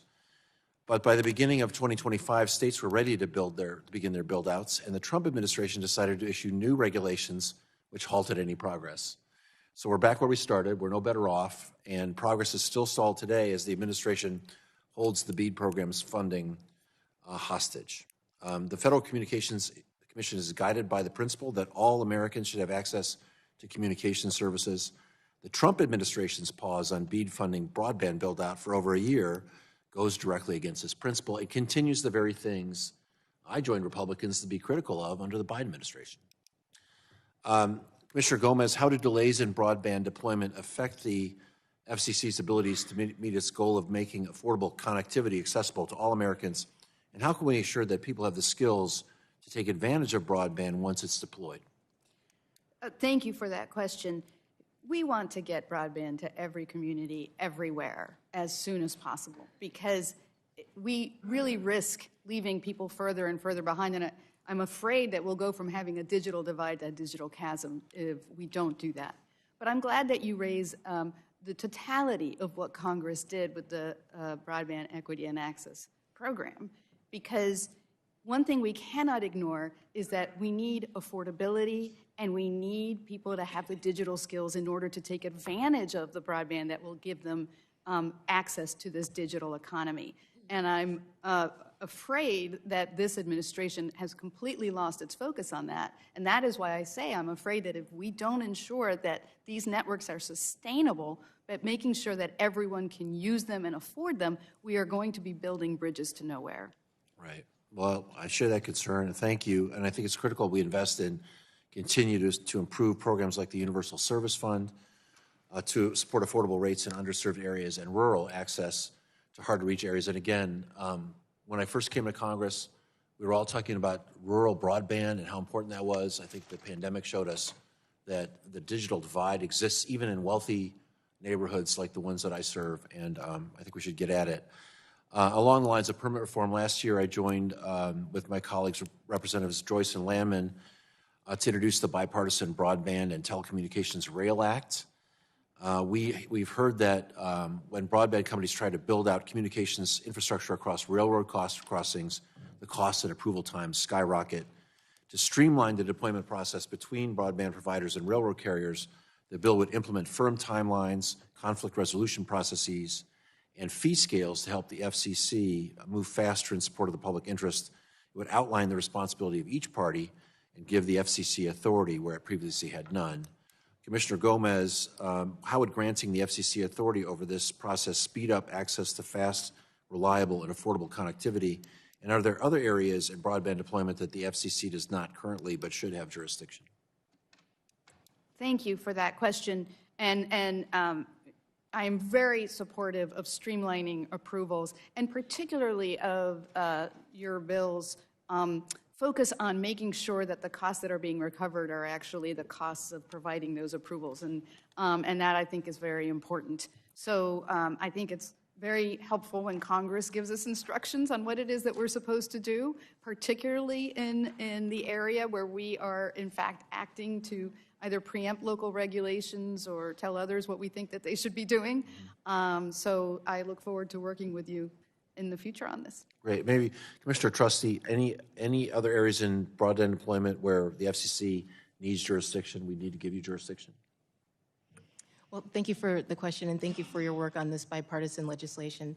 The Commission is working on a number of fronts to remove regulatory barriers that impede the deployment of broadband, whether it's pole attachments, environmental or historic reviews, and expanding access to rights-of-way. I think all of these things will help us accelerate access to connectivity. Well, keep us posted on that. I'm out of time, and I yield back. Thank you. Thank the gentleman. Chair, now recognize the representative from Georgia, Representative Carter, for 5 minutes for your questions. Thank you, Mr. Chairman, and thank all of you for being here. Chairman Carr, there's been a lot of ink here recently in the past few months or so regarding the streaming market and competition, and there's been a lot of confusion about regulatory jurisdiction in this space. So you care to give us a view on the current landscape? Well, streaming is something that we stay apprised of at the FCC. It's adjacent to markets that we directly regulate, and it's intertwined. And I think there has been concern increasingly expressed recently about consolidation in the streaming market and potentially further consolidation in the streaming market. That could potentially harm consumers. Great. Thank you, Chairman Carr. And I'm going to jump straight into some of my next inquiry regarding broadband permitting reform. And as you know, I've introduced the American Broadband Deployment Act of 2025 to help cut red tape in the speed broadband build-out and to close the digital divide across America, which has been passed on to the full committee and awaits floor consideration. Chairman Carr, I appreciate your support for my legislation and your testimony, and I want to ask you, why is it important for Congress to pass my legislation codifying your reforms, and what kinds of steps is the FCC exploring to address state and local barriers to fixed and mobile broadband deployment? Well, thank you, Congressman, for your leadership on permitting reform. I had the chance to visit with you in Georgia and actually splice fiber at an active build, and as we saw there and at other places around the country, and we have to make sure that's a tough job, it's a difficult job, but we shouldn't have red tape standing in the way. And I continue to think one of the most important things that can happen is to pass that package of permitting reform bills to make sure that we keep turning dirt. I want to highlight another permitting national security issue regarding undersea cables. This is something that I've taken an interest in because it's critical broadband infrastructure that carries over 95% of international data traffic. I've got a bill that's called the Undersea Cables Protection Act, which will eliminate the need for redundant 5-year special use permits in national marine sanctuaries to streamline duplicate permitting that is significantly slowing down the deployment of cables. Chairman Carr, can you explain why slow-rolling subsea cable infrastructure is a threat to national security? Well, thank you, Congressman, for working on this. Most consumers probably don't realize it, but to your view, over 95% of all internet traffic ultimately travels over undersea cable. So we're working at the FCC right now to incentivize secure investment, new undersea cables, cybersecurity requirements for some of the technology that is in there. I think your legislation would go a long way to promoting greater secure build-out of that critical infrastructure. And a lot of this information is in financial markets as well, isn't it? That's right. Commissioner Trusty, I want to ask you, the Commission recently issued a notice of proposed rulemaking on subsea cables that also addressed the importance of speeding the deployment of cables. Can you talk a little bit about how the FCC plans to expedite the permitting and licensing process generally, and why facilitating the deployment of cables is so important? Yes, absolutely, and thank you for your leadership on this issue. So last year in August, the FCC adopted a proceeding where we streamlined the licensing and permitting processes for undersea cables. We updated outdated rules, we established faster processing timelines for eligible applicants, and we cut unnecessary administrative steps or disclosures, and that helps to promote the fast and efficient deployment of undersea cables, which is essential for our economic and national security. This positions us to be able to promote more U.S.-led cable projects, to diversify our subsea traffic routes, so in the event of sabotage or compromise, there's no single point of failure, and it means we can strengthen our disaster recovery and emergency response plans. So it really helps with redundancy in this critical infrastructure. And it would be naive of us to think that this wouldn't be used as a weapon at some point. That's right. Yeah.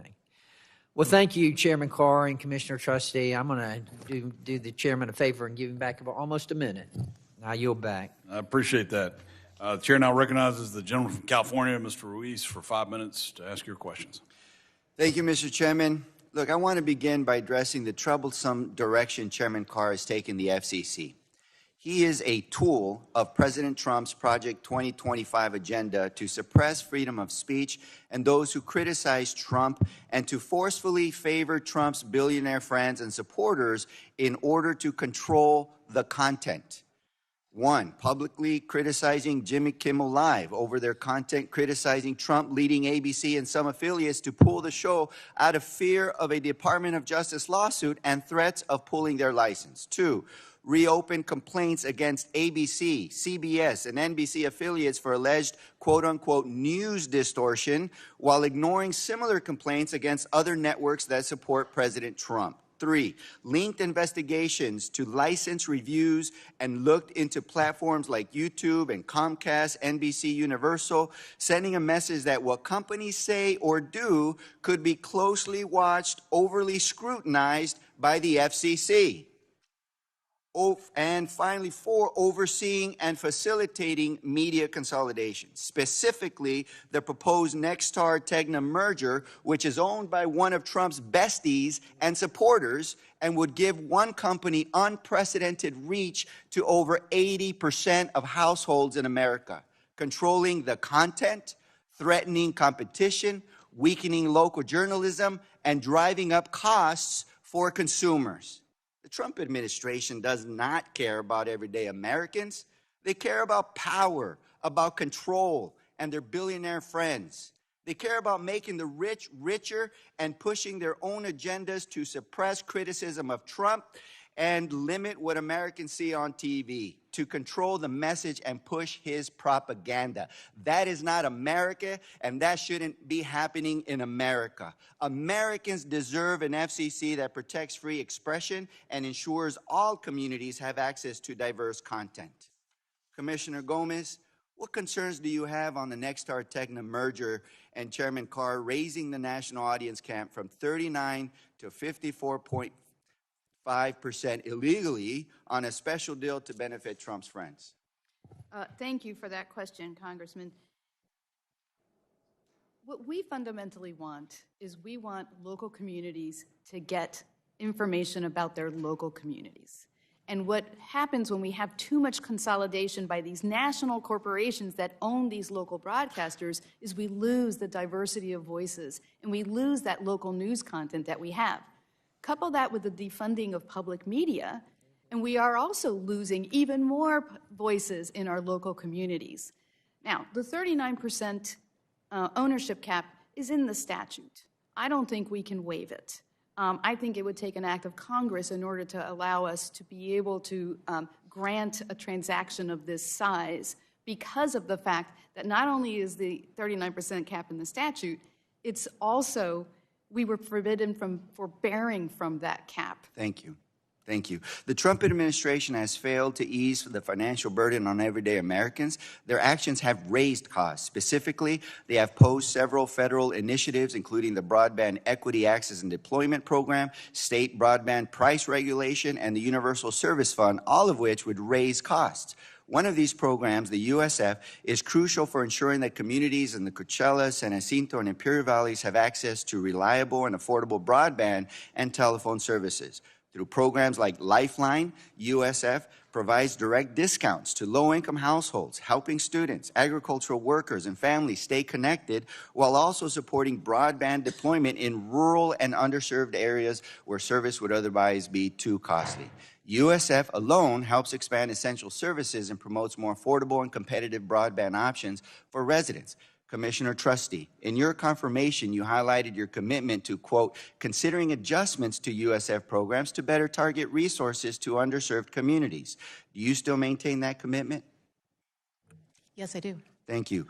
And would you commit to working with members of Congress before the FCC releases any rulemaking or public notices on changes to USF programs? I'm always happy to work with Congress. Will you commit to work before any changes are made?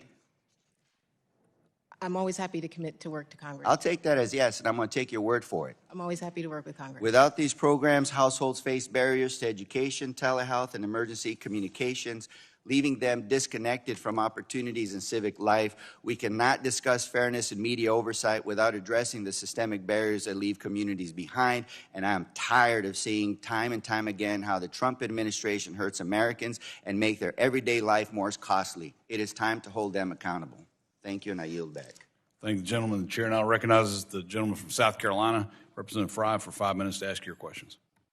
Thank you, Mr. Chairman. Thank you for the witnesses for being here, Chairman Carr. Commissioners, I really appreciate the opportunity to have this hearing today. Commissioner Trusty, I understand that you recently attended a conference in Dubai, and I'm curious your thoughts on that conference, just briefly, and what we need to do to ensure that the U.S. has a more unified position going into the conference in 2027. It seems critically important, given the conference is being held in China, of all places.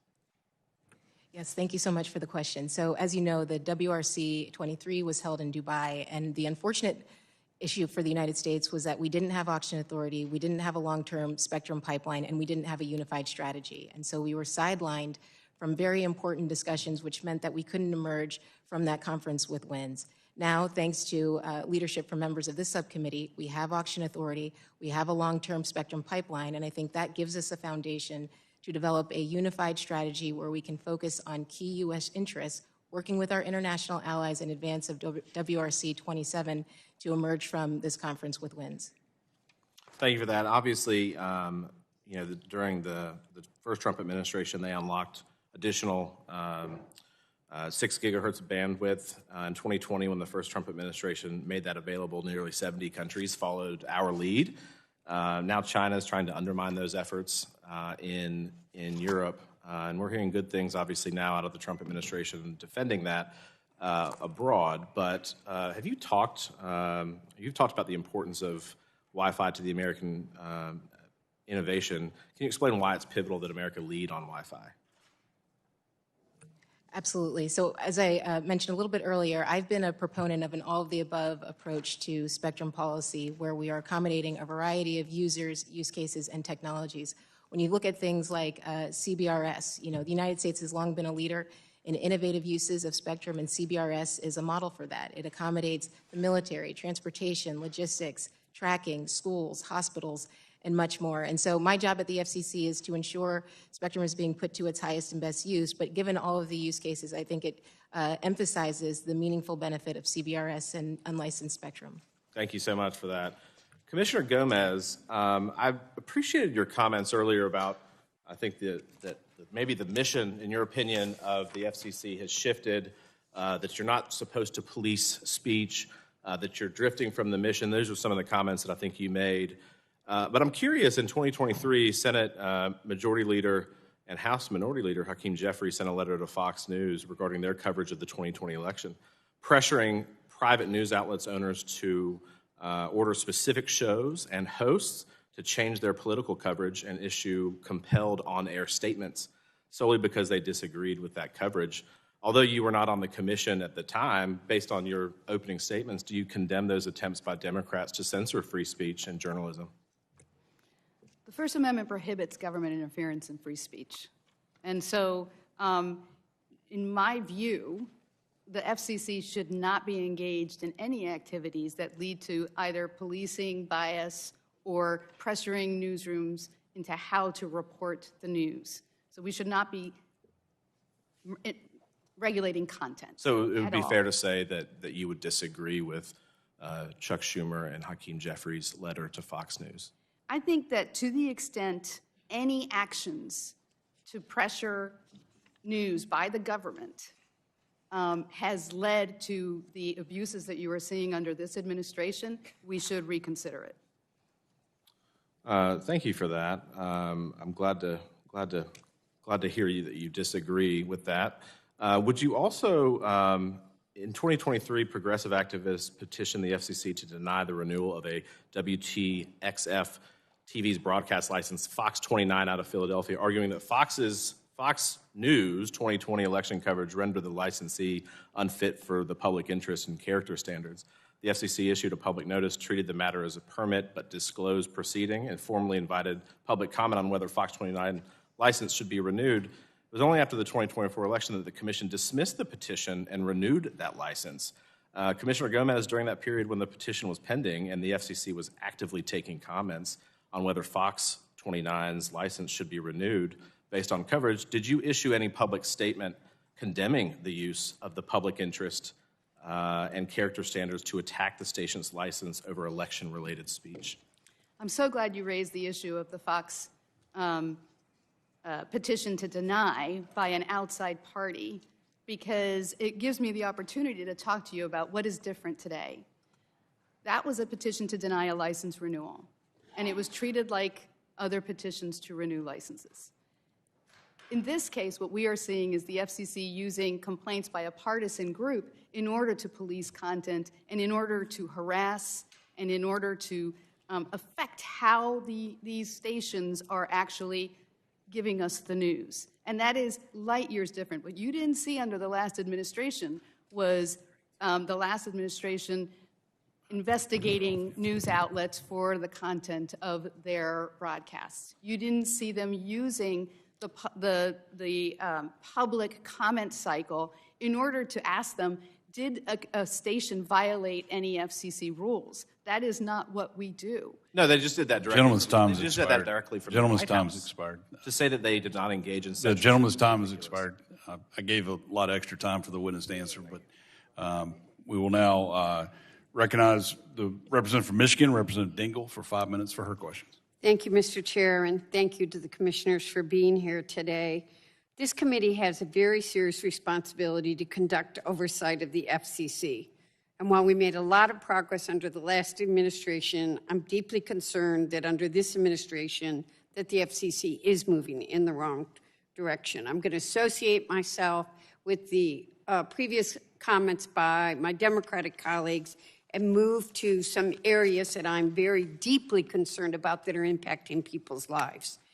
As vehicles become increasingly connected and reliant on wireless communications, we have a responsibility to ensure these technologies are not weaponized to harm people, especially survivors of domestic violence.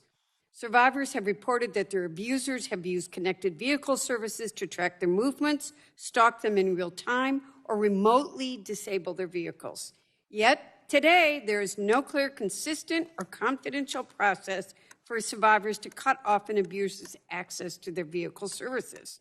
2024, I sent a letter to the FCC urging it to take proactive steps to address the threat of domestic abusers exploiting connectivity tools and vehicles to harass and intimidate their partners. While I worked with the FCC on this issue, the lack of a clear survivor-centered process is why I introduced the Bipartisan Safe Vehicle Access for Survivors Act with Congressman Dan Crenshaw. The bill is designed to create a secure pathway for survivors to disable connected vehicle access tied to wireless-enabled vehicle technologies, while providing clarity for automakers and service providers. Commissioner Gomez, from the FCC's perspective, how serious is the risk that these wireless-enabled vehicle technologies can be misused to facilitate stalking, coercive control, or other forms of abuse? Thank you so much for that question, and thank you for your leadership on this issue. It is so important to be able to protect survivors of domestic abuse. As you know, we took action in the previous administration to require companies to sever the cell phone accounts of victims of domestic abuse, and also to not allow information in the abuser's bill to be given about the victims. And that is so important for their safety. So what you are doing is you are promoting now that we do this with vehicles. We sought comment on that issue, but I would welcome working with you and some guidance from Okay, I'm going to ask you a brief question because I want to get to another issue. But given the FCC's jurisdiction over wireless services, does the FCC currently have the authority to address these harms? Are there limits to your authority without congressional action? Thank you for that question. I do believe we have authority to address them. It's always helpful when it's outlined in the statute directly. I would encourage the FCC to please act, and we'll come back with congressional and try to get that done too. Chairman Carr, I want to talk about serious broadband build-out failures affecting people not only in my district but across the country. Bridgewater Township is in my district, but like so many places across the country, they were promised broadband service through the FCC's Rural Digital Opportunity Fund, also known as RDOF. We are now in they were promised, by the way, my community was promised service by the end of 2024, and we're now in 2026, and this particular community only has 32% that have been given that access. Let me be clear. This isn't just a failure by one company, which I've written, but it's a failure of FCC oversight. The FCC is responsible for ensuring that taxpayers' dollars is dedicated to broadband build-out, and the money that's there is used as it intended, and that the communities actually receive the broadband service they were promised. Instead, communities across the country are being left behind without reliable internet for school, work, or health care. Chairman Carr, what concrete enforcement actions is the FCC taking to hold those vendors that are being given contracts for its RDOF obligations? How are you making sure that communities like mine are not punished for losing access to other federal broadband build-out programs because of companies' false promises and FCC enforcement inaction? Thank you, Congressman, for the question and your advocacy on this. It's very important that the FCC take enforcement action in those types of cases. And I can assure you that we have a number of enforcement matters going. If you made a promise to a community to deliver, then the FCC needs to hold you accountable to that. We've also been working to make sure that NTI and Commerce, as these BEAD dollars come online, if there's opportunities to pick up communities through that, we should collaborate on that. But my goal is the same as yours, is people should get the broadband that they were promised. Well, I hope the Generally, his FCC time's expired. I know, but I know you'll look at Bridgewater now, but let's look at all those communities. You're 2 years behind. Thank you. Thank you. For what purpose does the gentleman from South Carolina seek recognition? I have a unanimous consent request. You can state the request. See, to add an article into the record titled "Democrats Want Feds to Block Miami Latinos from Hearing Conservative Radio." Without objection, so ordered. The chair now recognizes the gentleman from Virginia, Mr. Griffith, for 5 minutes to ask your questions. Thank you very much, Mr. Chairman. And I apologize to our witnesses today that I had a markup in another committee that I had to be at, so I've got an update on what's going on. Chairman Carr, I represent a lot of small jails that are concerned with the costs of operating a phone system for the inmates, which is a tough balance. I understand the need for prisoners, particularly inmates awaiting trial, to have reasonable communication rates, and I get that, but can you briefly talk about the useful, all of your standards and what you've been doing to try to make sure that smaller jails in rural areas, et cetera, have the ability to meet that balance, to be able to provide it? Because some of my jails have talked about not allowing them, any communication because they can't afford the equipment to make sure that the calls are made in a safe manner and in a proper manner. And as a former criminal defense attorney, I'm concerned because I don't want to have to go to if I were to return to that practice of law, I wouldn't want to have to go to the jail every time I needed to talk to one of my clients. Well, thank you, Congressman, for your work on this. And this is an issue that is very important. It's very complex. As you note, on the one hand, we want to make sure that incarcerated individuals and their families can continue to communicate. At the same time, we have an obligation to jails and the broader community to make sure those communications take place with technology that ensures safety. The FCC over the years has tried to strike the right balance, and it's been difficult. There's been at least 6 different FCC actions, I think 4 different court cases or challenges. Congress came together in the Martha Wright Reed Act and gave us additional authority. And the FCC recently revised some of the rates. The rates are higher than the rates that were initially set the first go-round by the Biden administration. They're lower than the rates initially set by the Biden administration. They're higher than the rates the Biden administration set at the end. But to your point, what we were seeing with those last round of Biden rates is that they were too low in some circumstances, that inmates were getting denied calling services because the jail couldn't afford it, or they couldn't afford the technology to make sure the communications are safe. So it's a complex issue with really well-intentioned people on all sides of this, and we have a proceeding right now to see if we can't, once and for all, strike a right balance here. Thank you. And as I said before, I have a fairly rural district. It's pretty large, got some mountains in the way of some of this stuff. And so we've had some success, and some of my folks really like Starlink. But we need competition in order to, competition is always good for bringing down prices. What is the FCC doing to try to promote additional providers in that space? And what are your goals on reforming the satellite licensing and so-called Earthlink connections? Yeah, thank you, Congressman. One thing that we're doing is taking a technology-neutral approach. There's many portions of this country where a high-speed fiber connection makes sense, but we have to be open-minded where cost per location exceeds a certain point, in which case you need to then look at other technologies like fixed wireless, like LEO systems, and that's what we're doing. We're making sure people can compete on a level playing field. And I appreciate that, because there are some areas of my district where there's 1 house, 2 houses, maybe 3 houses up a holler, and it would cost us a minimum of $100,000, maybe as much as $200,000 just to get fiber to those couple of houses, and there's no way you'd ever recoup the costs. So I appreciate that. I appreciate also that the Commission has opened a docket to tighten foreign ownership standards for FCC licenses. Could you explain the difficulty in sorting out increasingly complex ownership structures sometimes used by licensees? Yeah, we have rules and regulations on the books to try to make sure that we can process that. We obviously want investment in this country, but we need to make sure that there are security checks in place. And we've been taking a number of actions, again, to try to strike that right balance. I appreciate that.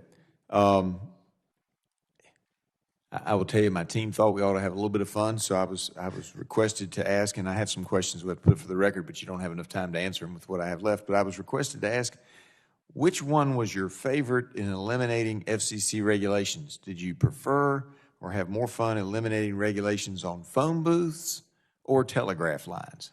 It's funny, I was going to, before you said it, I was going to say telegraph. Yeah, we had so much dead wood in our regulations that there were still rules that tied back to telegraph service. And I think that was a good one to get rid of. Yeah, I agree. And that's why sometimes you have to take a look at everything and eliminate those things that are no longer appropriate. I yield back, Mr. Chairman. Thank you. Excuse me, Madam Chairman. The chair now recognizes Ms. Berrigan for her 5 minutes of questions. Thank you. Commissioner Gomez, I'd like to start with you and follow up to that last interaction. The chairman said that families should be able to communicate with their families when they're in prison.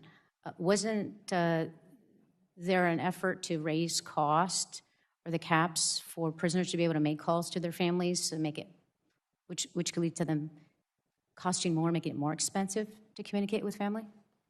Yes, Congress in the Martha Wright Reed Act directed the FCC to lower the cost of the IPCS, which is the prison services payphone and video calls, to make sure that they were just and reasonable and that they fairly compensated these providers. This administration, and the last administration did that, we substantially reduced the cost of the calls. We had 3 mandatory data collections to get the correct data so that we could determine whether the rates were just and reasonable. This administration reversed what we did and said, well, we don't have enough data, so we're going to give the payphone providers everything they want.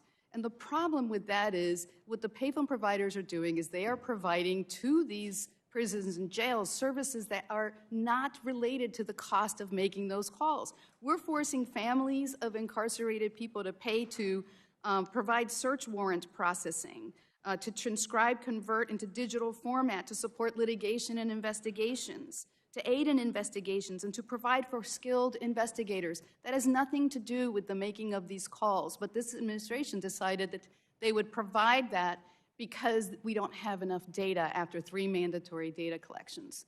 So we are forcing families to pay for these big costs because the providers are monopoly providers that provide these services for free to these prisons and to these jails on the backs of these families. So these families are paying more to communicate with their Yes, they are. The costs have gone up. their family members. Thank you.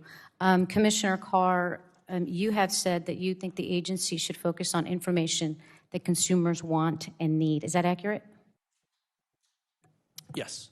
And you have also said they should have information so they can make an informed decision. Is that accurate? Yes, that's right. Okay. I want to show you one of these. You know what this You know what this is, I'm sure, right? A nutrition label, the Broadband label. Okay. One of the pieces of this label is an early termination fee on whether there is one or not. Do you see? It's down here. I don't know if you could see it from where you're at, but certainly you must be familiar with that, correct? Yes. Okay. Do you believe that consumers should know if there's going to be an early termination fee on a plan that they're signing up for? What we're focused on is making sure that consumers have clear, concise... Do you think that a consumer should know that there's going to be a cancellation fee? It's very simple. This is an issue that we're looking at right now. What we want to reach is a point at which consumers have all of the information. You don't have an opinion on whether consumers should know if there's going to be an early termination fee? That's shocking, Commissioner Carr. Let me tell you why. This company, too, has an early termination fee up to $750, depending on the device and the contract. So to have the chair of the committee of this agency not have an opinion on whether consumers should have informed information on a cancellation. You just confirmed to me. I'm not. There is no question pending, sir. There's no question pending. You just told me the consumer should have the information to make an informed decision. I can tell you in my congressional district, where people are working class and they're low income, they're going to want to know if there's an early termination fee. And they're certainly going to want to know if there's a $750 early termination fee. So Commissioner Gomez, I'm going to turn to you. Do you think consumers should be able to know if there is an early termination fee on their plan? Yes, I do. And isn't there a proposal now to eliminate that requirement that would read to consumers whether there's an early termination fee? Yes. What it would do is obfuscate the fees by pulling them all up into one category. Now, I believe that carriers should compete on price and quality, not on being able to hide information from their consumers. Okay, and I now want to turn to the same labels. There's companies that go out and they market to consumers in Spanish language, and then these customers come in and sign up for service. Should those consumers be able to get this information in their language that they were marketed in? Yes.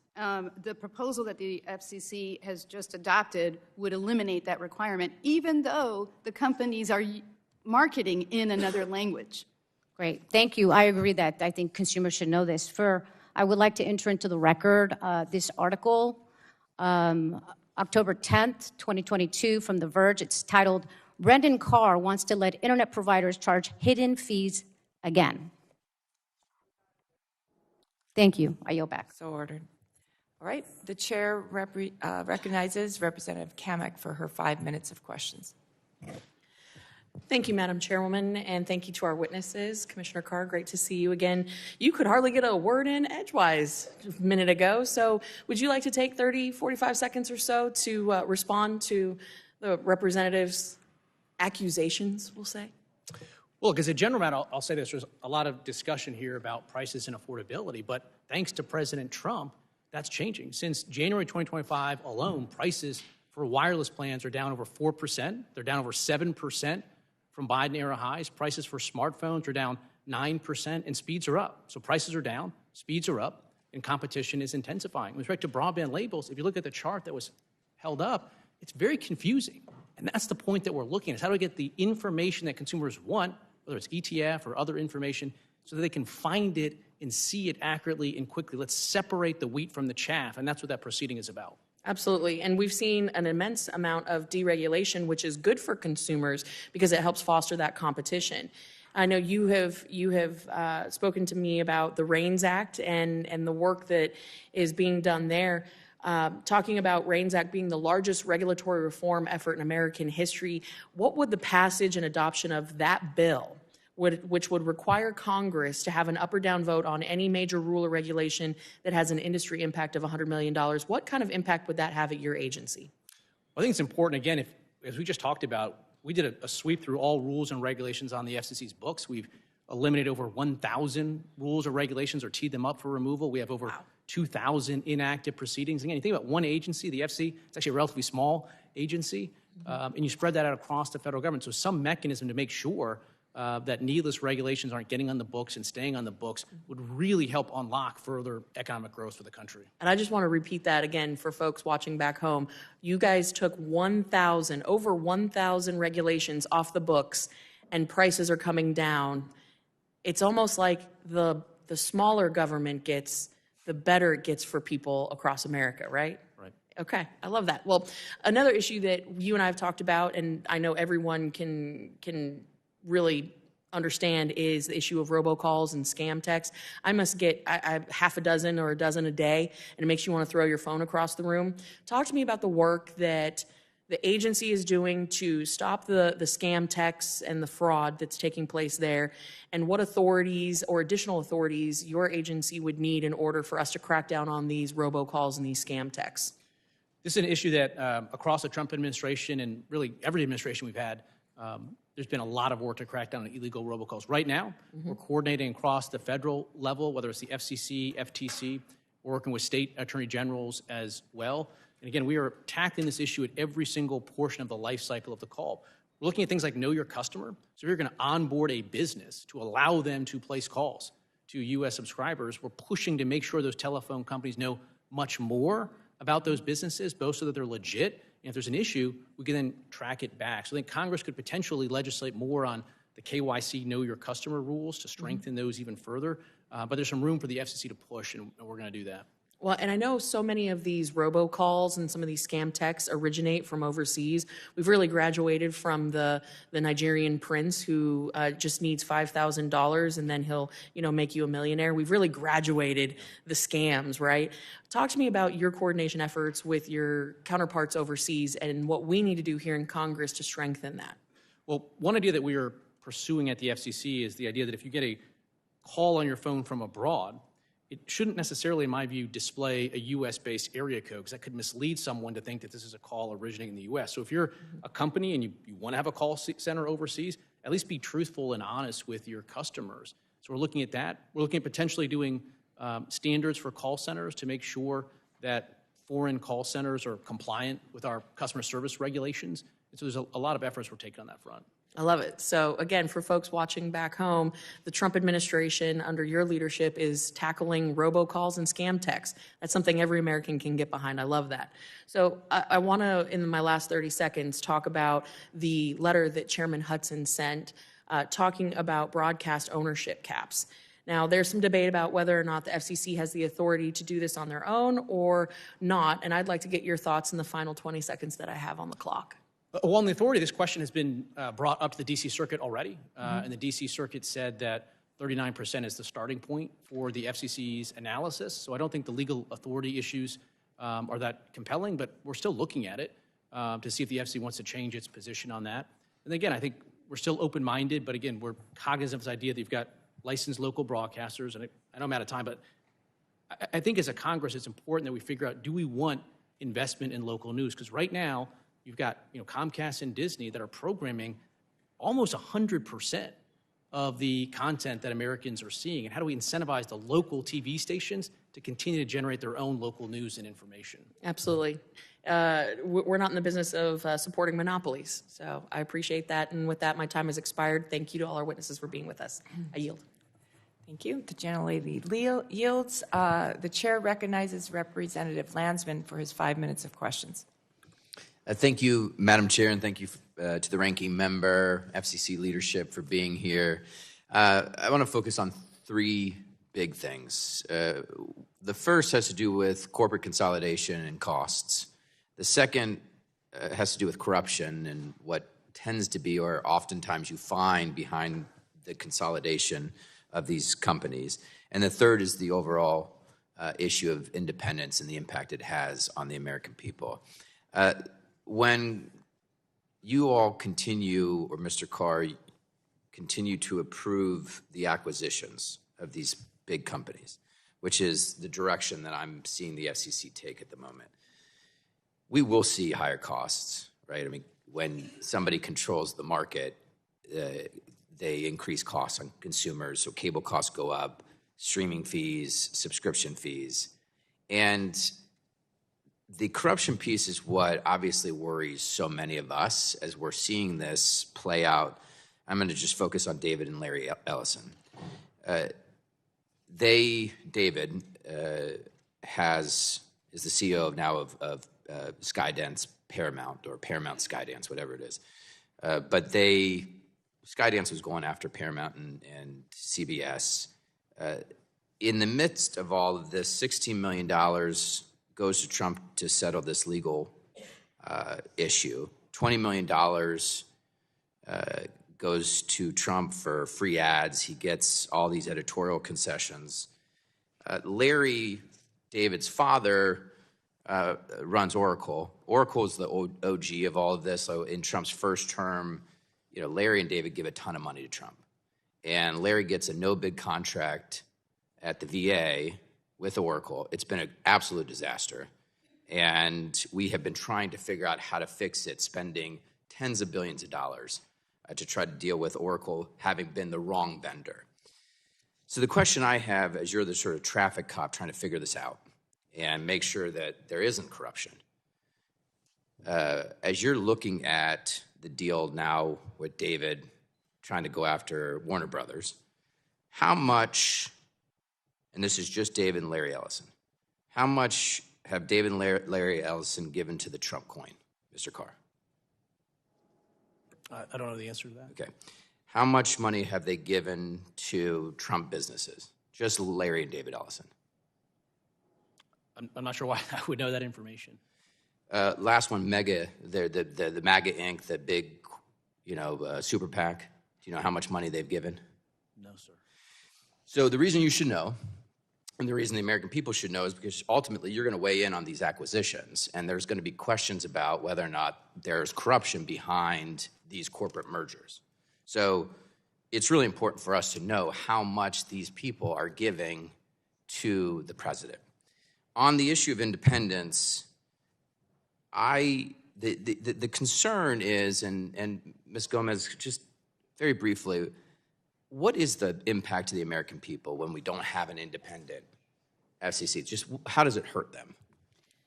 It's important to have an independent FCC because we are an expert-driven body that is supposed to make decisions based on our technical expertise, and also to have the respect, both domestically and internationally, of those that we regulate and are those with whom we work. When we lose that, people will second-guess everything we do because they will just assume we are controlled by the whims of one person. So to that point about the being controlled by the whims of one person, Mr. Carr, and this is where, you're probably going to hate this question, but it's a genuine question that we're all struggling with, is when we see the administration folks go out and do some of the stuff on behalf of the president, do you go after the media folks to keep Trump happy because that's what's key to keeping your job, or are you genuinely going to punish them for criticizing Trump? The FCC has an obligation to make sure that broadcasters comply with their public interest obligations. Licenses, broadcast licenses, are not property rights, and there's things you can do to lose your broadcast license. Broadcasters are fundamentally different than any other forms of distribution, whether it's cable or podcasts. Yeah, or soap I'm going to operas. reclaim my time. I think it's probably a little bit of both, but either way, it is scaring Americans, and it's hugely problematic in terms of the future work of the FCC. With that, I yield back. Thank you, Chair. Now I recognize the gentleman from Texas, Mr. Pfluger, for 5 minutes to ask your questions. Thank you, Mr. Chairman. Appreciate the work that y'all are doing. It's a very important, obviously, time in our country. Chairman Carr, thank you for your leadership. In 2021, you proposed a multi-year spectrum calendar that auctions specific megahertz across several bands. I asked your predecessor about issuing a spectrum calendar, but she declined, stating that the commission cannot produce one because spectrum auction authority had lapsed. Thankfully, as has been discussed already today, we were able, in the Working Families Tax Cut Act, to allow the FCC to auction off 800 megahertz of spectrum for commercial broadband use by 2034. So very excited about that. And I would ask you that now that the commission is in full swing and the auction authority has been restored, give us an idea of what that long-term spectrum calendar looks like and other items that you're pursuing along those lines. Thank you, Congressman, for the question. As you noted, we now have a concrete 800 megahertz spectrum pipeline, and the FCC's work is well underway. We're going to hold the first auction in a number of years. In the first half of this year, AWS-3 spectrum. The next up, we're finalizing rules for the upper C-band, which will clear at least 100 megahertz. We've sought comment on clearing up to 180 megahertz. There's also active work underway on the 7 gigahertz band, on the 2.7 gigahertz band, and even on license. Again, this month alone, we're voting to supercharge Wi-Fi by allowing higher power devices. And in addition to all of that, we are clearing the barriers in the secondary market, so spectrum that wasn't fully loaded, that could have been sitting fallow, is moving into the hands of carriers that are loading it and lighting it up and increasing speed. So again, we're seeing increase of speeds, decrease of prices, and enhanced competition. That's great to hear, Commissioner Trusty. What does that mean for national security needs? Have we not passed that and not been able to get those 800 megahertz out? I mean, what does this do for our competition with China, national security issues? Sure. Well, it means that we're left behind.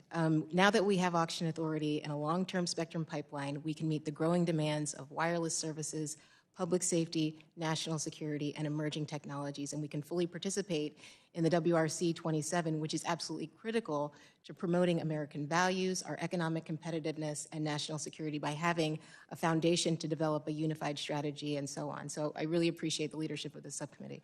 You read my mind on the next question, which was WRC 27 and the steps that we're taking to support the U.S. position and be prepared for that and show some leadership. I'll give both of you guys a chance to answer on that.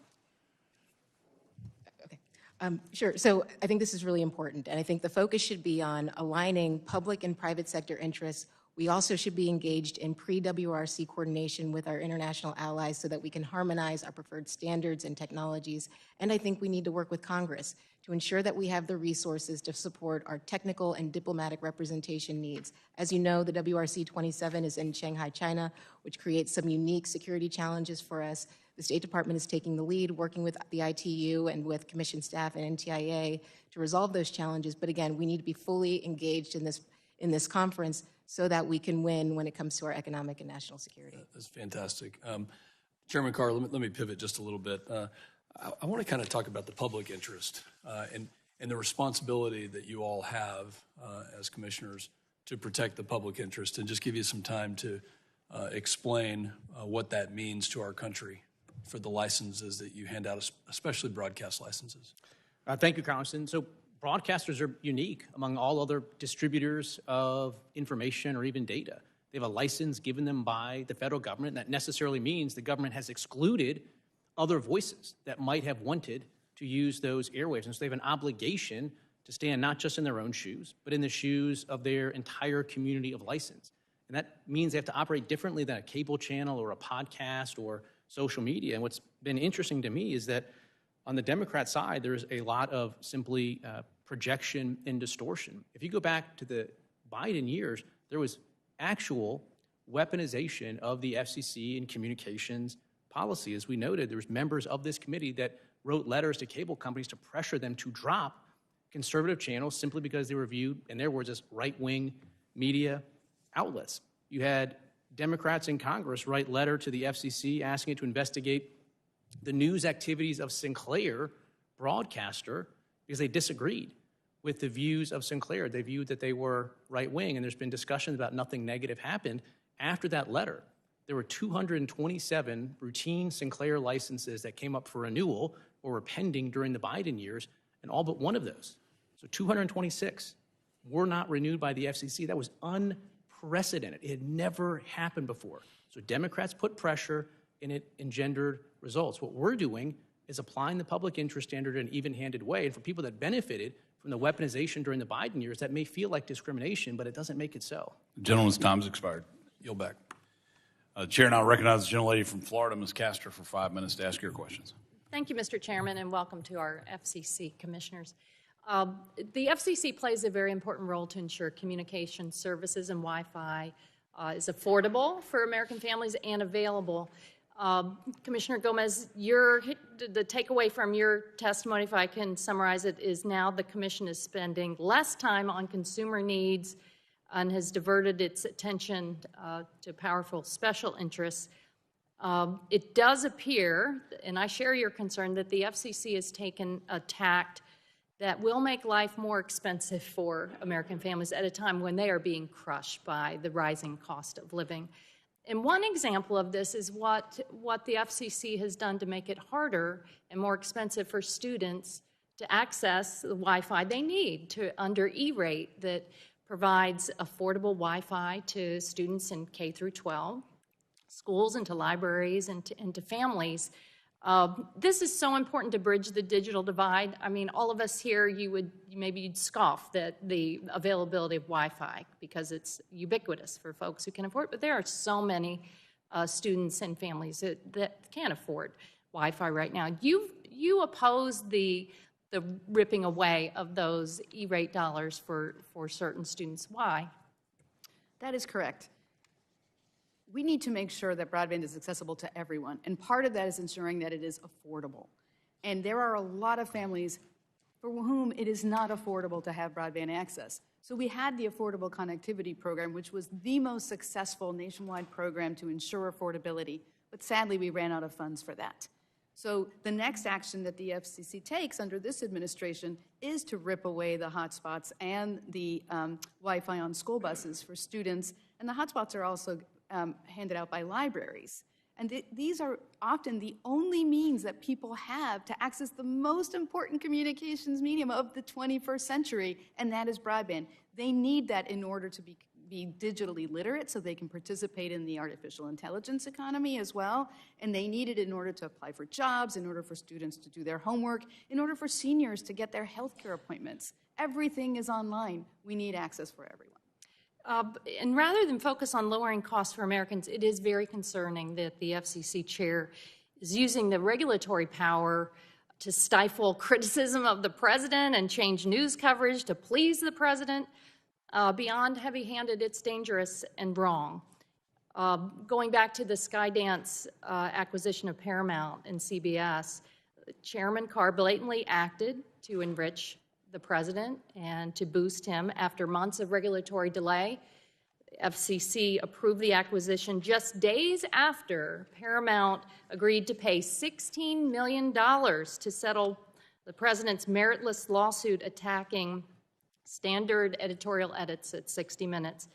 And then in exchange for obtaining FCC's approval of this deal, Trump was also offered $20 million in free advertising and a host of dangerous editorial concessions, including a promise to root out perceived bias, align its editorial practices to better suit the Trump administration's political agenda, and hire an ombudsman to police the news organization's editorial choices. This was a bribe by any other name. And Chairman Carr rubber stamped it. The consequences of these concessions were on full display last month when the new CBS News editor-in-chief pulled a 60 Minutes story on allegations of abuse at an El Salvadorian prison where President Trump has deported hundreds of Venezuelans without due process. Notably, President Trump had numerous conversations with David Ellison, now chairman and CEO of Paramount Skydance, and his father, Larry Ellison, executive chairman of Oracle, leading up to the merger's approval. But conveniently, none of these interactions were memorialized in the FCC's docket as required by law. Corruption out in the open does not mitigate its odious nature. And Mr. Chairman, the American taxpayers deserve so much better. I yield back my time. Thank you. The chair now recognizes the gentleman from Texas, Mr. Goldman, for 5 minutes to ask your questions. Thank you, Mr. Chairman. Thank you very much. Thank you to all the panelists for being here. Chairman Carr, broadband deployment, obviously a major thing in Texas, especially rural Texas. Can you give us an update of where we are on broadband deployment across America, but mainly in rural America? Thank you, Congressman. Thanks for your leadership on this issue. We are very quickly turning things around, and the Commerce Department has this $42 billion program that they have righted the ship on, and we're moving forward with that. We're engaging in permitting reform at the FCC. We have a universal service program that is supporting high-speed builds, and we're bringing new technologies into the market. This next generation of connectivity includes connectivity directly to your smartphone at a high-speed internet level to a low Earth orbit satellite. And we're taking steps right now at the FCC to position the United States to lead the world in this new technology. So we're seeing more competition coming online. That's why, again, you're seeing prices going down, speeds coming up, competition enhancing. There's no way we're raising the mission accomplished flag. We have to keep pushing harder until every single community has what they need for next generation connectivity. And so looking towards the future, what are we looking at? Months, years, to have better connectivity across America? What, in your mind, what does that look like? We're seeing it right now. We're seeing it this year with shovels going into the ground. We're seeing it with the secondary markets as we're encouraging spectrum to move so that it can be loaded up. And right now we have secondary market transactions that folks are turning on their new cell sites immediately. Just one provider last year took spectrum they gained access to that year alone and lit up 23,000 new cell sites, boosting speeds by 80%. So we're pushing on this from a new technology perspective, from a funding perspective, in coordinating with the other components of the federal government that also have funding. Okay, thank you. And I was going to ask before Representative Kambeck did about robocalls. Anything further to expand on what we can do to I mean, there are many constituents of mine that would love to eliminate robocalls. Is that even a possibility, or how can we do a better job of making sure that our constituents aren't bothered by robocalls? Yeah, robocalls are a significant technological challenge. Historically, it felt like at the FCC was a game of whack-a-mole. We'd find one technology, one type of scam, and we'd shut it down. Right now, what we're trying to do is get down lower and look at every single portion of the life cycle of a call and take action, including making it clear that if you're not doing your part as a carrier, you're going to get kicked out of the robocall mitigation database, which effectively makes them unable to deliver traffic. And we have a particular focus right now on foreign-originated robocalls as well. Right, thank you. I know you've heard from the Texas Farm Bureau in regards to your drone ban. Can you speak upon that, and is there a solution inside? Obviously, many Texas farmers and ranchers like their drones and like flying them. It's better for their operations. Can you speak about the ban, and is there a solution for the farmers and ranchers of Texas in using drones? At the end of last year, national security agencies came together and made a determination, a specific determination that foreign-produced drones presented an unacceptable threat to U.S. national security. And President Trump has been clear that we are going to reestablish American drone dominance. We've taken a couple steps. One, because of that national security determination, we added foreign-produced drones to our covered list, but that doesn't mean that consumers that have these drones today can't continue to use them. They can continue to use them today. In fact, if you have a model that was already authorized by the FCC, you can buy a new version of that same model device. The cover list only applies to new models that might seek authorization in the future. Subsequently, we've also taken some additional action from advice by the Pentagon and others, DHS, that drones that are on the UAS blue list are cleared to go through the process. We've also created a mechanism where people can petition for additional clarity around the types of drones. So again, if you have a drone today that you're using, you can continue to use it, and you can even buy another one of the same drone you have today under the same model number. Right, okay, thank you very much. And you were recently at the Consumer Electronics Show. Yes, what was the coolest or scariest thing you saw? Well, I think, one of the things I'm most excited about is AI continue to be embedded in new technology. And again, President Trump has made clear that the U.S. is going to lead the world on this. And we have a job as sort of the pipes and tubes people to make sure that we have those high-speed internet connections so that AI can flourish in this country. Great, thank you. Mr. Chairman, I yield the balance of my time. Thank you. Thank you. Chair, now recognize the gentleman from New Jersey, Mr. Menendez, for 5 minutes to ask your questions. Thank you, Chairman. In today's world, high-speed connectivity is no longer a luxury. It's essential to how Americans work, learn, access health services, and stay connected to their families and communities. Expanding affordable high-speed broadband access across the country is essential to ensuring that American families can thrive in the digital economy. Commissioner Gomez, just yes or no, is the FCC's role to ensure that every American, regardless of where they live or their background, has access to reliable high-speed communication services? Yes. Thank you. And is ensuring that Americans have affordable connectivity and access to digital equity programs critical to the FCC fulfilling that role? Yes. Thank you.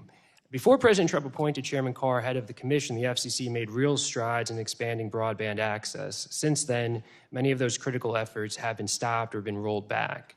Commissioner Gomez, would you say the FCC's rollback of programs and initiatives that support affordable broadband and digital equity has undermined the FCC's mission to deliver broadband access to every community? I would. Thank you. I agree. That's why I'm so concerned that under Chairman Carr's leadership, the FCC has deviated from its core mission.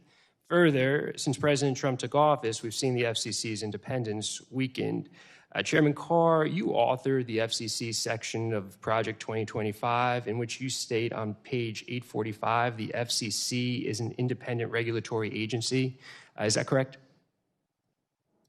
Oh, I authored that in my personal capacity. I don't say this to dodge, Yeah, just as it's right just as a point of. But you did. You did. Just as a point of clarification, just want to say prior to you being named chairman, you had written that the FCC was an independent regulatory agency. I'm going to continue. And Chairman Carr, just yes or no, did you testify before the Senate Commerce Committee on December 17th, 2025? Just yes or no? Yeah, I believe you did. It's in the record. And at the hearing, you testified in response to a question from Senator Ben Ray Lujan that the FCC is no longer an independent agency, and you reiterated that point earlier today. Prior to the senator's question, the FCC website was clear that the commission is an independent agency, but shortly after your response, this language was removed from the website as displayed here. Chairman Carr, did you decide in the middle of the hearing to officially abandon the FCC's independence, or had that decision already been made by you and President Trump prior to the hearing? This is an important conversation. So the way... Yeah, and my question is just on timing. So did you make that decision during the hearing or prior to the hearing? Because because the website said prior to the hearing that it was an independent agency. You made a comment during the hearing, and then someone changed the website to say, make no reference to it being an independent agency. So I just want the American people to know, had that decision already been made when you walked into the hearing, or did you make that decision at the hearing? I'm pleased that the FCC's website reflects my views. And what I'm saying that the FCC is not an independent agency. That's correct, right? So your view was, entering the hearing, it was an independent agency.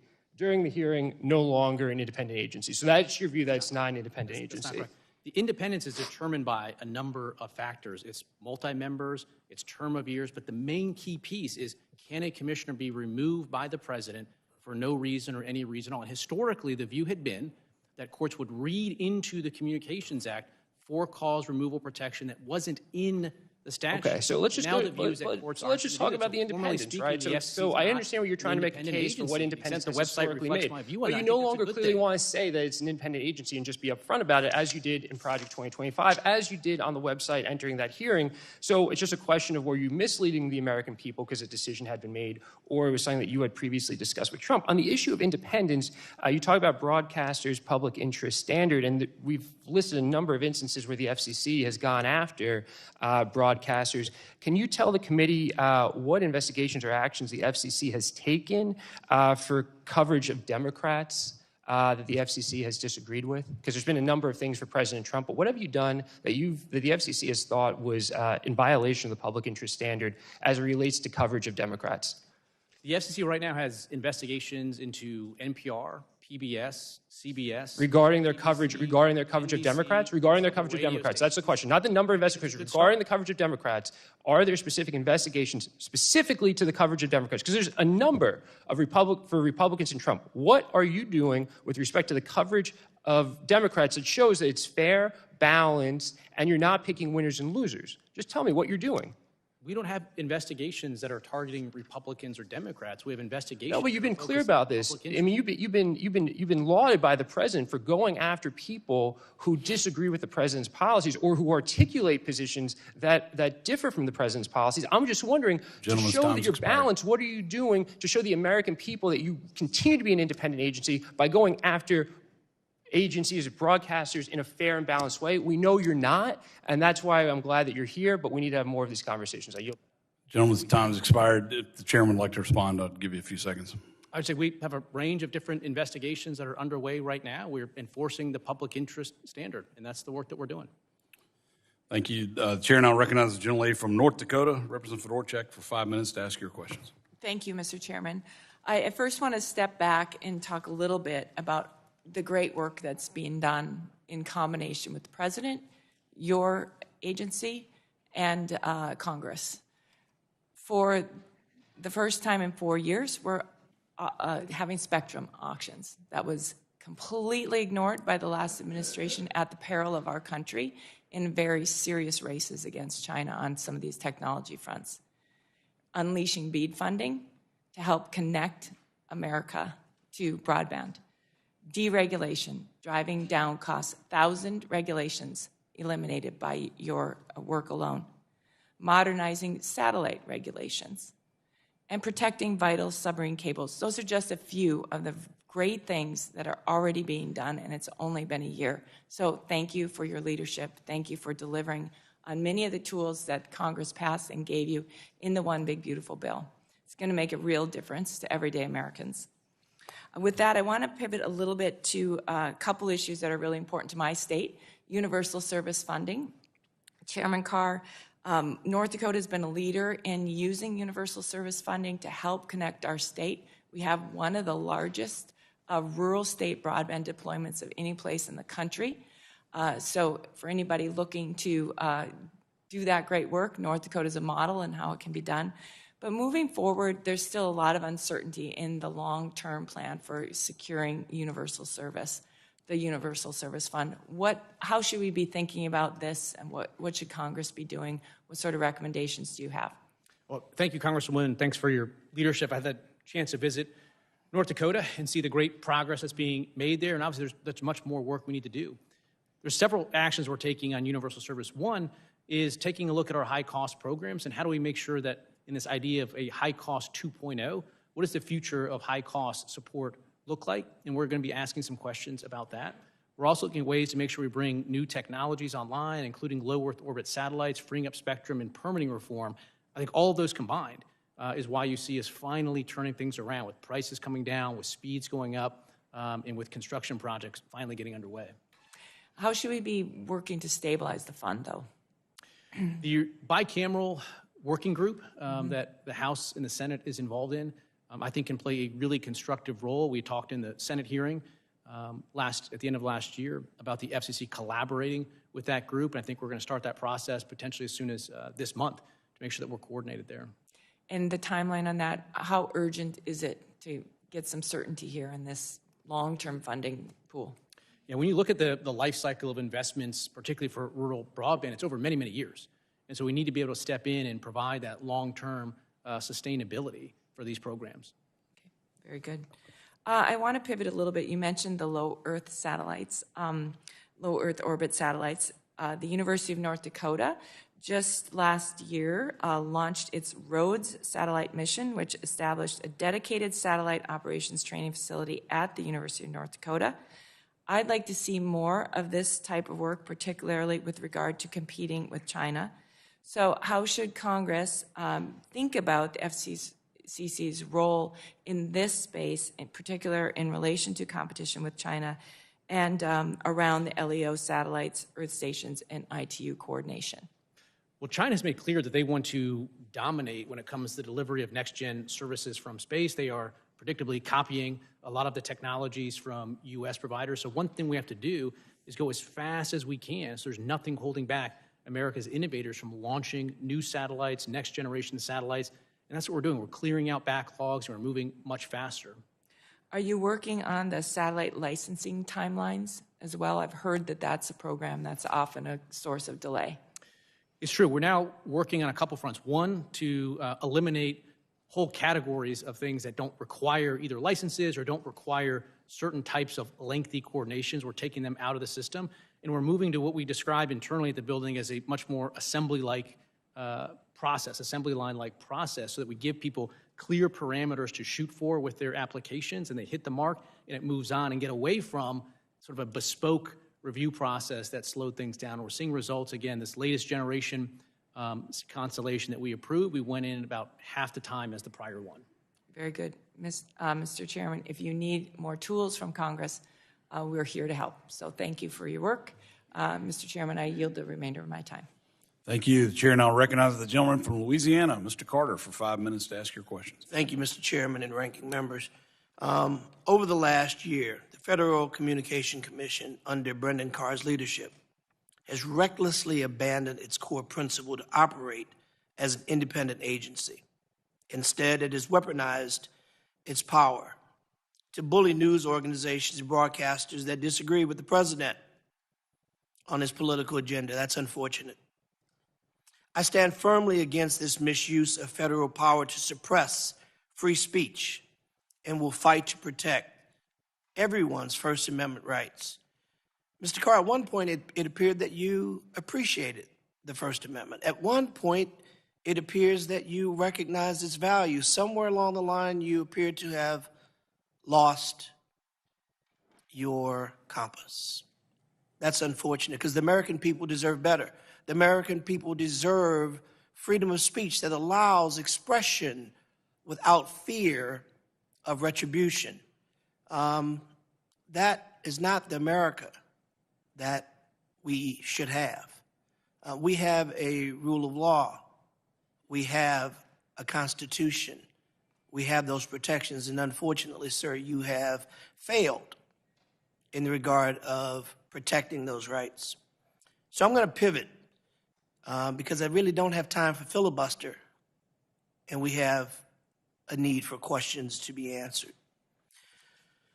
Commissioner, as the co-chair of the Wi-Fi caucus, I'm encouraged by the FCC's continued commitment to dedicating the 6 gigahertz band for unlicensed use, which is essential for Wi-Fi technologies. How critical is it for the FCC to ensure that sufficient spectrum remains available for unlicensed use to both support the continued growth and innovation of Wi-Fi technologies and to help U.S. remain competitive with China in the development of cutting-edge wireless technologies? Thank you for that question. You know, unlicensed spectrum was an experiment decades ago when I still worked at the FCC, and it has turned out to be an enormous benefit for our economy, for our global leadership in spectrum and in technology. So it's important that we have sufficient unlicensed spectrum for Wi-Fi and other such uses. What would happen in the case if we didn't have, if there wasn't enough unlicensed spectrum accounts to anticipate increased usage in Wi-Fi? Well, we don't want to choke off other services. For example, we all have Wi-Fi in our homes. Well, it does us no good to have gigabit speeds if we don't have Wi-Fi that's capable within our own homes to give us the benefit of those gigabit speeds. It's also just really important for innovation. We have amazing innovative services that use Wi-Fi and use connected devices throughout everything we do. And so we need to make sure we have sufficient spectrum to make sure that we can continue to evolve these technologies and support them. So of late we've heard the discussion about affordability, the importance of affordability, the importance of making sure that we see these tools that are no longer something that is a luxury but is a necessity. How does preserving and expanding access to unlicensed spectrum help advance affordability and digital opportunity for rural and underserved communities like that of my district? Yeah, Wi-Fi is a very important tool for giving access to everyone who needs access to broadband. Whether we get them through our library or we have students that are sitting in the parking lot of a McDonald's in order to access broadband, what Wi-Fi has enabled is this type of accessibility, and it's very important that we continue to support it. Under the Biden administration, Louisiana, I'm very proud to say, was number one. We were ready. We were ready for shovels in the ground with the BEAD program. Under the Trump administration, there was a drastic halt. And as a result of that halt, although it was said that it was intended that it was going to make things better, faster, we had taken too long, quote unquote. But Louisiana was first, was ready. Our Republican governor hailed this as one of the most monumental infrastructure advances in Louisiana. Yet now we hear that from my colleagues, I think Mr. Latta said a little while ago that thankfully we were able to stop this because things weren't moving fast enough. Well, in fact, we were moving fast enough, and we had done all of the legwork through a Democratic governor and a Republican governor, only to be halted by this administration, which leaves us now with a far less superior product that's going to ultimately cost more money, and the people will get less service and an inferior product. Real briefly. Gentleman's time's expired. I'll allow the witness to answer. Thank you, sir. I'll follow it. Okay. Oh, am I allowed to answer? I'm sorry. Yes, take a few seconds. Very quickly.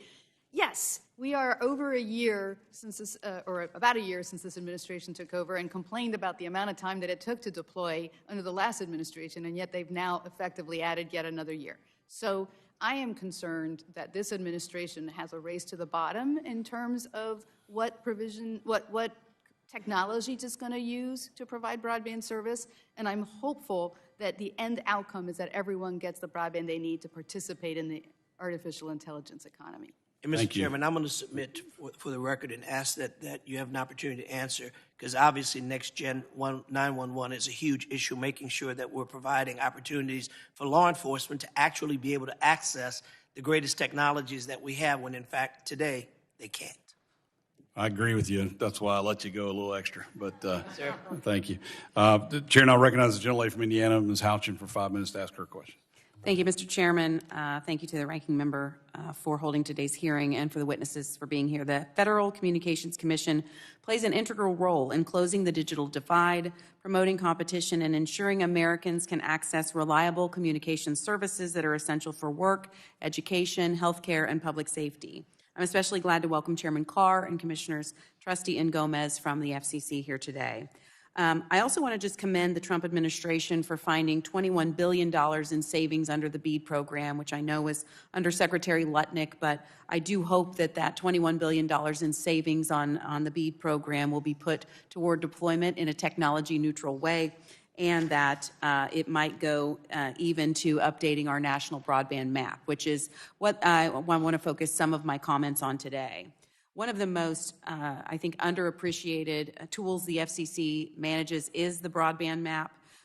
We relied on it when I was a state legislator as we were trying to roll out a broadband grant program that would avoid overbuilding in areas that already had access. It's a map that is increasingly relied upon not just by the FCC, but by other federal agencies, state broadband offices, and communities across the country. It really shapes where taxpayer dollars go, how programs are designed, and again, preventing overbuilding and making sure that we're actually reaching unserved Americans. But the map is inaccurate, and if it's inaccurate, then everything down from it is at risk. In April of 2025, the GAO warned that federal agencies are directing tens of billions of dollars in broadband funding based on the map, despite concerns about the accuracy of the data. The report issued 6 recommendations for the FCC related to broadband mapping and improving interagency coordination. Chairman Carr, where does the FCC stand today on implementing GAO's recommendations, particularly validating true access to broadband and strengthening the map? Well, thank you, Congressman, for your leadership, including on these critical rural broadband issues. The FCC is working on all the recommendations there, and one thing that we have is we have a coordination agreement with NTIA and others to make sure that we're getting all of the data put in the map. For instance, as you've indicated, there's dozens and dozens of different broadband funding programs out there, and we can make sure they all funnel their information through a single map that'll really help improve. The map itself is starting to stabilize. We're seeing the fabric start to stabilize. We're seeing more accuracy out of it. So I think we're heading in the right direction, but more work to do. Thank you. You know, many of my colleagues and I were working on both sides of the aisle on legislation that does rely on the accuracy of the map. That includes my Data Bridge Act, which directs the FCC to incorporate USDA cultivated land data into the national broadband map.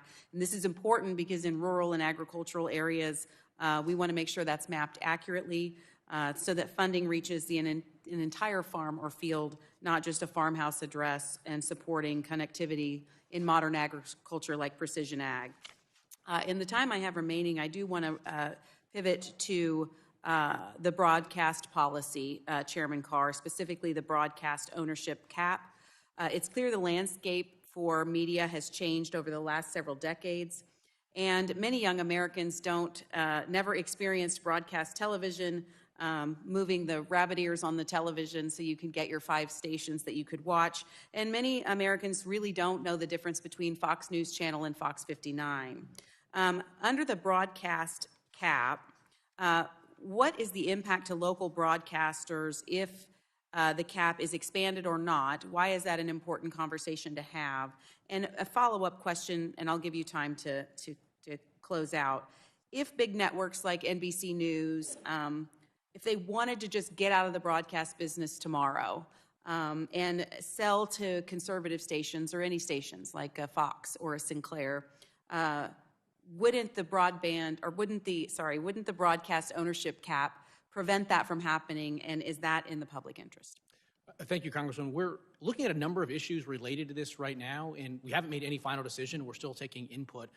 I think one of the things that I've been concerned about, to your point, is you have these licensed local broadcast stations that are supposed to be serving the needs of their individual communities. But over the last dozen-plus years, you've seen these large national programmers, Comcast and Disney, that have just come to dominate those local TV stations. So when you turn on your local TV stations, almost the entire time now, you're just viewing programs that have been produced in New York and Hollywood. And so we're looking at ways, structurally and otherwise, to potentially insert some more competition. Because I think, again, if we care as a country about local news and local reporting, we want healthy local news stations, and it's expensive to produce local news. At the FCC, we had this before. We had rules relating to investment in local newspapers, and we left those rules in place, and over time, you saw investment decline and now the shuttering of local news. So the touchstone has to be localism, whether we go forward in this proceeding or not. We haven't made that decision yet.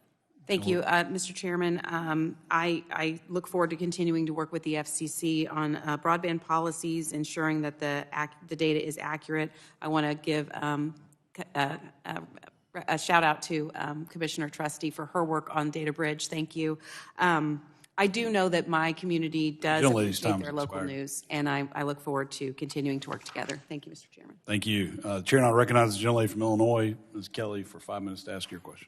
Thank you, Chair Hudson and Ranking Member Matsui for holding this morning's hearing, and thanks to our witnesses for participating.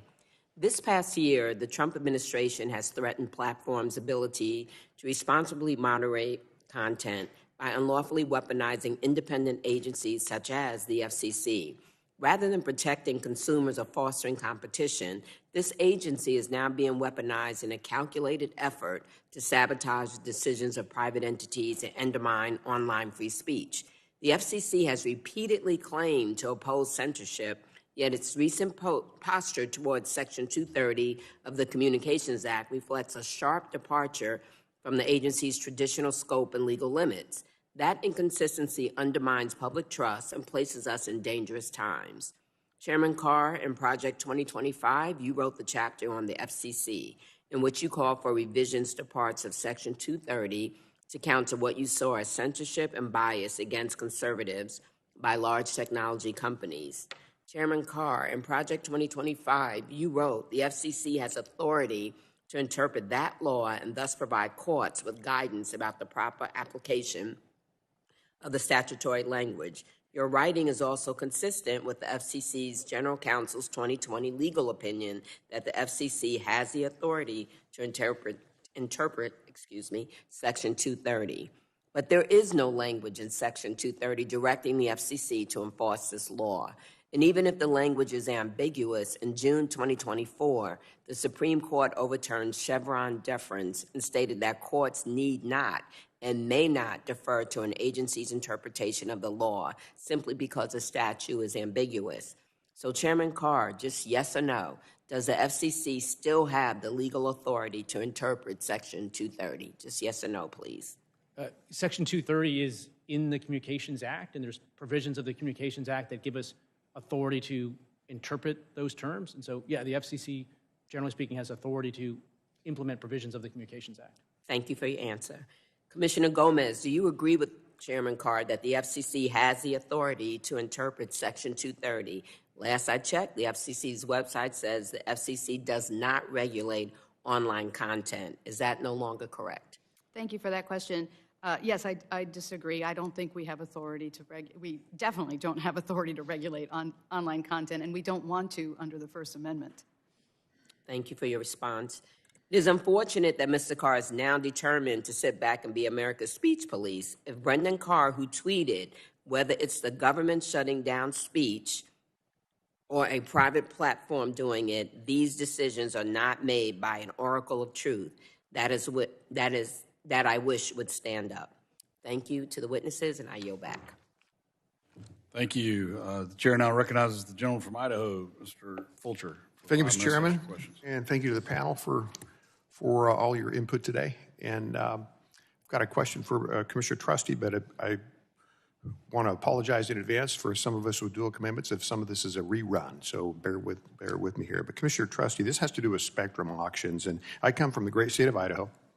There's a lot of rural space in Idaho, and I just want to underscore the importance of wireless deployment in rural underserved areas, such as what I represent. And when it comes to spectrum auctions, has you got any ideas or input on what we can do to make sure that the small rural carriers get access to that or somehow get included with those? Sure. Thank you for this question, and thank you for your leadership on this issue. Making sure small rural providers can participate in spectrum auctions is critical to fostering competition and making sure we get high-speed wireless services to unserved and underserved areas in these rural communities. So for the AWS-3 spectrum auction that will be initiated in June, we have designated entities, small businesses, rural telecommunications companies who have bidding credits, so they get a discount on the spectrum. We're also proposing to offer bidding credits to small rural telecommunications providers in the upper C-band auction, as that's being debated in the NPRM that's currently before us. Great, thank you for that. Commissioner Carr, first of all, thank you for your work in a lot of this related area too. As you recall, there's a lot of federal land in the West, and you've been helpful in helping us get access to some of that. I want to just put a plug in for legislation that I passed through this committee that when it comes to deploying broadband infrastructure across previously disturbed federal lands, that there's an exemption for that from NEPA if that's has to be disturbed again when it comes to broadband deployment. Is that something that you can support in terms of putting the infrastructure in place in rural areas? Thank you, Congressman, for your leadership on these key permitting reform issues. We are looking right now at additional relief with respect to courts or otherwise overreading NEPA and environmental reviews to put needless reviews in place. We want to try to cut through that, and the work that you're doing in Congress and elsewhere is important to that. It really does slow things down unnecessarily, in my view. And I'm going to shift gears a little bit to a totally different topic, but GPS. We went through recently a Homeland Security review and didn't realize just how much GPS was involved with many, many things. And one of the concerns that came up as part of that dialogue was that we don't have a good redundancy system. There's not necessarily an auxiliary system. Are you looking at anything potentially to address that need in case there was a disruption of service to the GPS system? Most Americans don't realize how dependent we are for GPS for precision navigation and timing. It's a great system, but it's a single point of failure. So one of the very first things that we did when I became chair is start the process of looking at standing up alternatives, a system of system to GPS. I think it's important at the FCC that we keep moving forward to do our part to look at a range of different ways that we could stand up alternatives or complements to GPS. We're told that some other countries have got some auxiliary systems. That's why I asked the question. Thank you for looking at that. I did have a question regarding broadcast ownership. Congressman Houchin addressed that with you, and so I won't force you to repeat the response on that. Mr. Chairman, with that, I yield. Thanks. Thank you. The chair now recognizes Representative from Virginia, Ms. McClellan, for 5 minutes to ask your questions. Thank you, Chairman Hudson and Representative Ranking Member Matsui for holding this very important hearing, and thank you to the commissioners for being here. I'm probably the most excited about this hearing of any other hearing we've had thus far. I graduated law school 1 year after the Telecommunications Act of 1996 passed. I was one of the lawyers who worked on, I think, the only arbitration before the FCC under that act. And I ended my legal career helping my client try to figure out how to provide inputs to the FCC broadband map. So I could spend hours talking to you, asking questions about the FCC's critical role, how we can work together to modernize the Communications Act, how we can ensure Americans can communicate freely, affordably, reliably, how we can help with pole attachment issues as someone who, yes, I also climbed a telephone pole, but I only have 5 minutes. And so in this first conversation with you, I want to focus on what I think is the FCC's most important role. And that's ensuring that the public, not political interference, remains at the center of our communications ecosystem, which, as you've heard today, there's a lot of concern about. Because since January of this year, at the behest of the president and under Chairman Carr's leadership, it appears the FCC has been pursuing a course that mirrors the goals of Project 2025, consolidating executive control, weaponizing regulatory authority, and pressuring speech and media that fall out of political favor with the president. These actions represent a clear departure from the FCC's historic mission and a dangerous erosion of the guardrails that protect free speech. And that's why earlier this year I offered an amendment to our oversight plan that said that this committee would remain committed to investigating any instances of the FCC weaponizing this independent agency against the news media to settle the scores of the president or anyone else, because that's the epitome of abuse. And I noted in that hearing that our founding fathers believed that freedom of speech and the press are vital safeguards against government overreach and are crucial for an informed citizenry and democracy. George Mason wrote in the Virginia Declaration of Rights, the precursor to the Bill of Rights, that freedom of the press is one of the greatest bulwarks of liberty and can never be restrained but by despotic governments. James Madison said that for the people to rule wisely, they must be free to think and speak without fear of reprisal. Benjamin Franklin said that freedom of the speech is a principal pillar of a free government, and when this support is taken away, the constitution of a free society is dissolved. And I can't be a graduate of UVA and not quote Thomas Jefferson, who believed our liberty depends on the freedom of the press, and that cannot be limited without being lost. And so you can see why we are so concerned about how the FCC conducts itself as it plays a critical role protecting these linchpins of American democracy. So Commissioner Gomez, as someone with a front row seat to how the FCC has operated under the Trump administration and Chairman Carr's leadership, I want to commend you for your initiative, the First Amendment Tour, to challenge government censorship and control. And I want to know if you could share with us some of what you have heard from broadcasters, journalists, freedom of speech advocates while you have been traveling around the country. Thank you for that question, Congressman. Yes, I have launched a First Amendment tour because I have been so concerned about this administration's abuse of its regulatory authority in order to target content in the free press. And what I've heard from communities is a lot of concern. And this concern is bipartisan. It's across the ideological spectrum because freedom of speech and the freedom of the press is paramount to our democracy. I've also heard a lot of concerns about the level of consolidation and the capitulation of the corporate owners of these media companies in order to curry favor with this administration.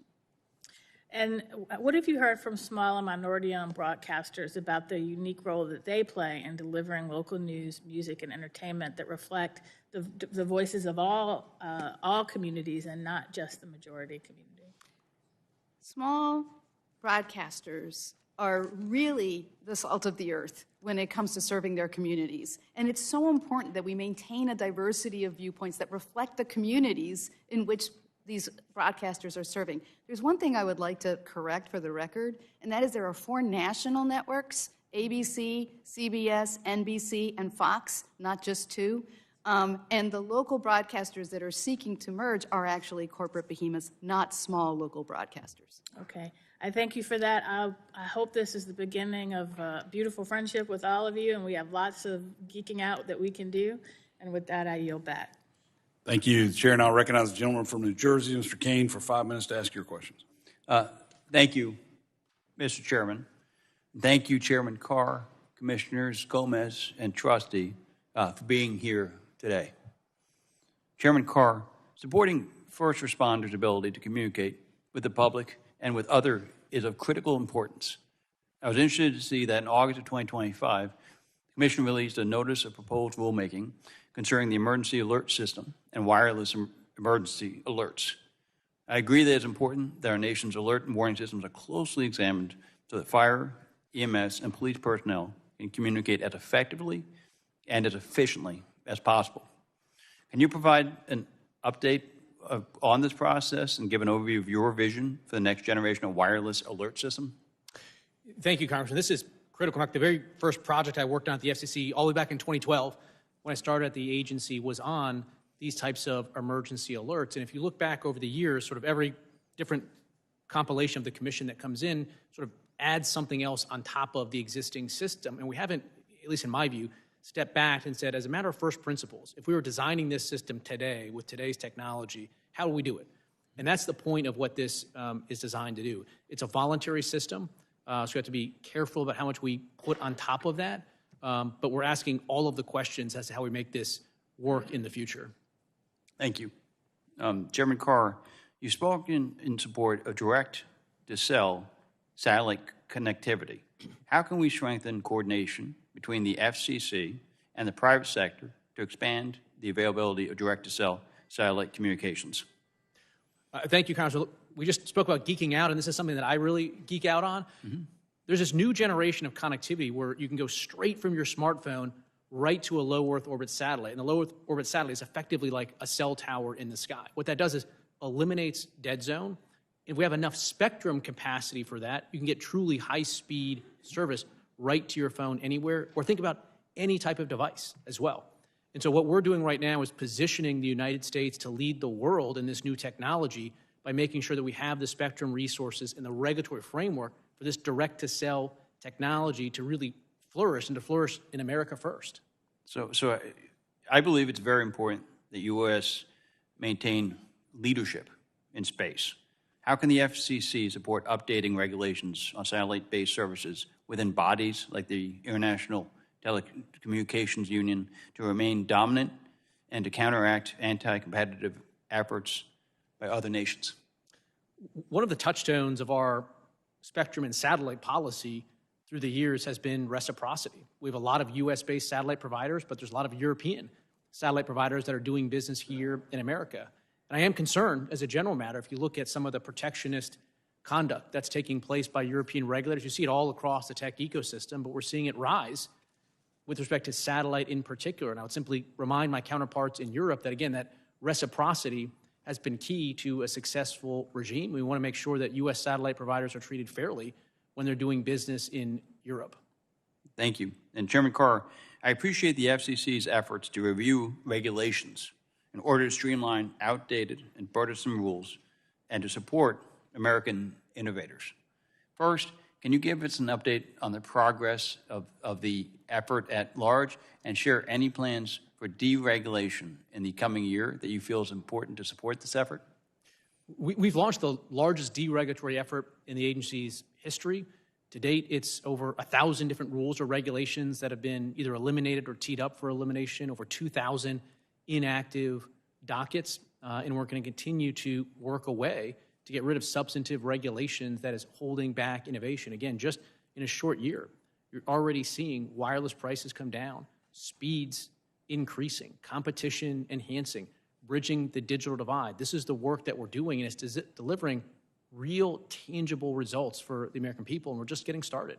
So what's the best way for companies like those in New Jersey to most effectively engage with the FCC and offer their perspectives to make the delete effort as productive as possible? One thing that we want is to hear from them directly about the types of rules and regulations that are holding them back. That's why I try to spend as much time outside the Beltway as possible in this job, meeting directly with broadband providers and tower climbers, and I ask them, what is holding you back? One idea that we've heard came up over here in legislation, which is railroad crossings. Again, it seems like a random issue, but that has substantively been holding back broadband builds in this country. So we want to hear directly from them what's slowing them down. Gentleman's time has expired. Thank you. I yield back.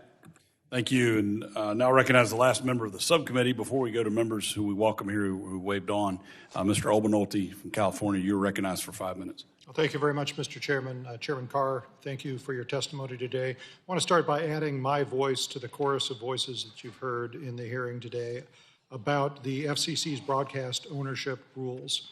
Now, obviously, those rules were written in an era when broadcasters would just competing against other broadcasters, but now in our digital era, we have broadcasters who compete against players like social media platforms, streaming platforms, and although I myself am not an advocate of expanding the regulation to those entities, I think that we do have an obligation to keep a level playing field and make sure that we're not handicapping our broadcasters. So you're aware we sent you a letter last March on this topic. I was a signatory to that. I won't belabor the point. I know it's been brought up here before, but I just wanted to make sure that you knew how important that was to the members of the subcommittee.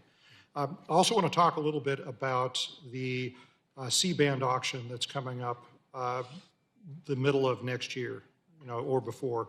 As you're aware, in 2021, we had the auction of the lower C-band, and that had some pretty serious consequences for the aviation community in the use of radar altimeters, the interference with those radar altimeters. And that was unintended, was kind of unforeseen, caused a lot of chaos. I'm a pilot myself, so I got to experience some of that chaos firsthand. And I know that there are things that we wish we had done differently. So as we approach this upcoming auction for upper C-band, what is the FCC planning to do differently to make sure that we don't get a recurrence of that? Well, thank you, Congressman, for the question. One thing that we're doing is working on the front end on deep collaboration and coordination with the aviation industry and our counterparts. So Administrator Bedford at the FAA, Secretary Duffy at DOT, the White House, myself, we are regularly in touch, regularly having meetings to work through this. We have a proceeding right now where we sought comment on precisely these types of issues. We have a mandate from Congress to free more than, or at least 100 megahertz of spectrum. That's going to likely necessitate new standards for radio altimeters, some retrofitting of radio altimeters, and we're working through all of those issues right now about what is the standard. In fact, the FAA itself is working through their own rulemaking process as well. And again, we're trying to line up all of these actions so we're ready to go at the middle of next summer. But it's probably the biggest effort inside the FCC in terms of the amount of brain power we have working on. I know the media issues get a lot of attention because the media likes to talk about the media, but in terms of the work of the building, C-band and all of the issues that you're talking about is a big work stream for us. All right, I'm glad to hear it. If I could urge you to, as you prepare for the auction, to consider this issue of mandatory retrofits of radar altimeters. First of all, always keeping in mind that, to my understanding, we don't actually have a certified retrofit available yet. And even when we do, there's limited production capacity for those radar altimeters and limited avionics shop capacity. And so we have to have enough of a window to be able to retrofit the entire fleet that needs that new part to avoid that interference. And second of all, my understanding is that the bidders in this auction would likely be willing to bear the costs of those retrofits. And I think that that's fair, that if you're going to ask a community to retrofit something that they already bought, that the people that benefit, ought to help pay for that. And so if you could please keep those things in mind. And then in the time I have left, I want to talk a little bit about the spectrum and this seemingly insatiable demand for spectrum that's being driven by not just digital media consumption on portable devices, but newly now by AI and particularly generative AI. It's, if you look at it, it's going to be at least a linear increase in the number of the amount of spectrum that we use. In the most dire cases, it's exponential. So we are going to run out of spectrum if on the path that we're on. Can you talk us through how the FCC views this? Are we going to run out of spectrum? I know we've directed you to make more spectrum available. Is that going to be sufficient? What do you see the future hold? Yeah, right now the United States is a bit out of balance in terms of spectrum policy. We've taken a lot of good action on license. We've taken a lot of good action to have access on the federal side, the federal spectrum.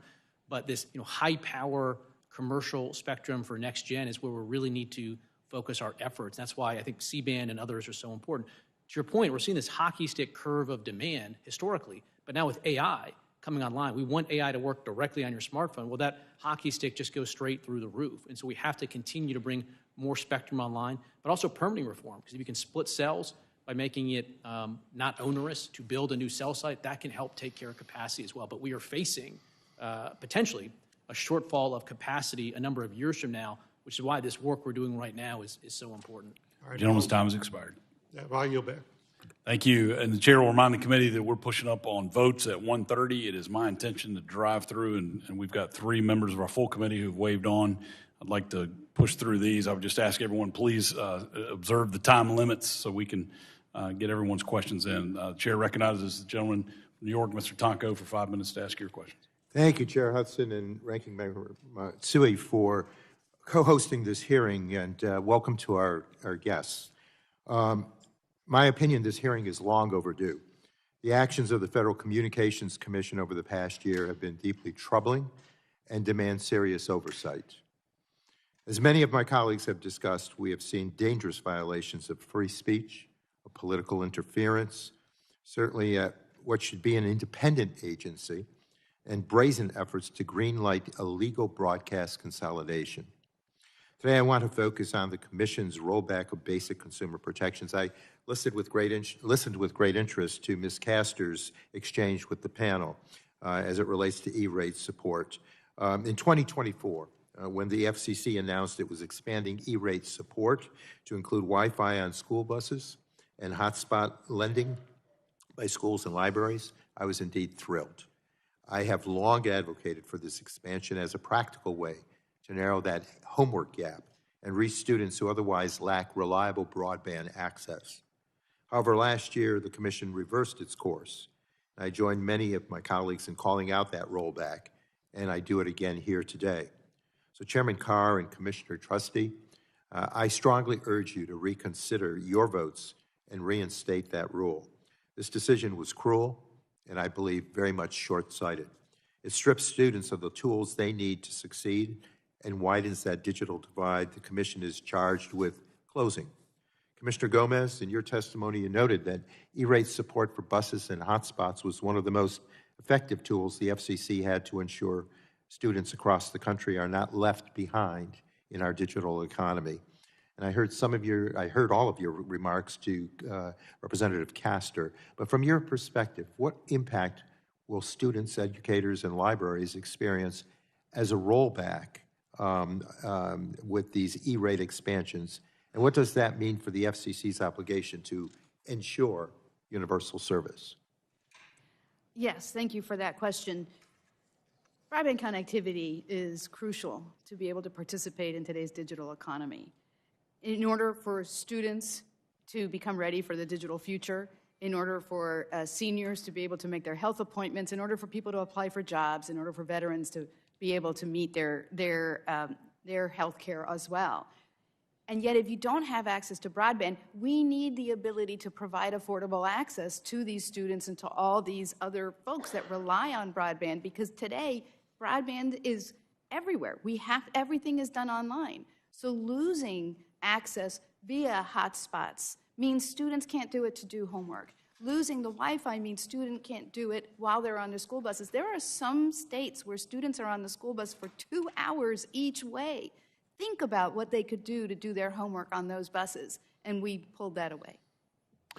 Thank you for the response. Last month, this committee held a hearing on public safety with witnesses emphasizing that emergency alerts must be effective for everyone, including individuals with language barriers. So it also is disappointing to have seen the FCC delay common sense safety reforms like multilingual emergency alerts. The Commission had to be sued by state attorneys general, including New York's Letitia James, for obstruction before publishing its rule on multilingual emergency alerts. And even now, provisions of that rule have been delayed indefinitely. So Commissioner Gomez, can you explain the risks that delayed multilingual alerts pose to our public safety? Yes, it is so important that everyone be able to get access to emergency alerts and that they be able to understand them. We can only save lives if people understand the emergency alerts. So we've squandered time. We have the Olympics and the World Cup coming next year, which is going to require a lot of people to get alerts if there is a public safety incident in language they might understand. So I am hopeful that we will move forward in order to ensure that everyone can understand the emergency alerts. Well, we see a lot of brutality in our streets and neighborhoods these days. So Just a point of clarification, because I think this is important. Multilingual alerts could go out before, and they can go out today, and then go out tomorrow. So I just want to make sure we're not leaving people with the misimpression that alert originators can't send out multilingual alerts. They can, and we want them to. Okay. And it is true that is the case. What this does, what the FCC has paused, is actually making it easier and more frequent that they will be able to put those out. Because right now, the vast majority of alerts go out in English because it's the originators that put them out. Well, thank you. I had other questions. I'll get them to the committee, but let me just close and say that freedom of speech is the underpinning of our republic. Thank you. With that, I yield back. Thank the gentleman. Chair now recognizes the gentleman from Pennsylvania, Mr. Joyce, for 5 minutes to ask your question. Thank you, Chairman Hudson, for allowing me to join this very important hearing. The intersection of rural broadband and healthcare is critical to examine as we work together in expanding connectivity to all Americans. Chairman Carr, thank you for coming to Pennsylvania's 13th Congressional District. Thank you for meeting with the providers. Thank you for working with the poll workers and climbing those towers. Your personal impact and commitment is felt in Pennsylvania's 13th Congressional District. Rural districts, like the one you visited and I represent, are often left behind as broadband deployment accelerates across the country. Your personal commitment to not allow the rural areas to be left behind is important, and that resonates throughout America. As a doctor, I've seen the impact that the digital divide has on rural healthcare providers. Rural healthcare providers serve unique populations that are often underserved. We doctors who serve in rural areas often struggle to access telecommunications infrastructure and broadband that is essential to serve our patients. The RHC program offered by the FCC under the Universal Service Fund aims to provide funding to eligible care providers for telecommunications and broadband services necessary for the provision of health care today. The RHC program serves my constituents in Pennsylvania's 13th Congressional District. Connecting them and the funding and connectivity resources are important. It is crucial that we evaluate the efficiency and the effectiveness of the RHC program and how it contributes to the FCC's goal of connecting all of America. At WellSpan Health, the RHC program has allowed hospitals to maintain access to physical, behavioral, and maternal care in Pennsylvania's 13th Congressional District. Chairman Carr, as I've noted, you've visited the 13th Congressional District in Pennsylvania on more than one occasion, and you personally are keenly aware of the broadband challenges that the district faces, particularly in the healthcare industry. How do you measure the effectiveness in the RHC program and the impact of the program that we are seeing in rural communities in hospitals like WellSpan?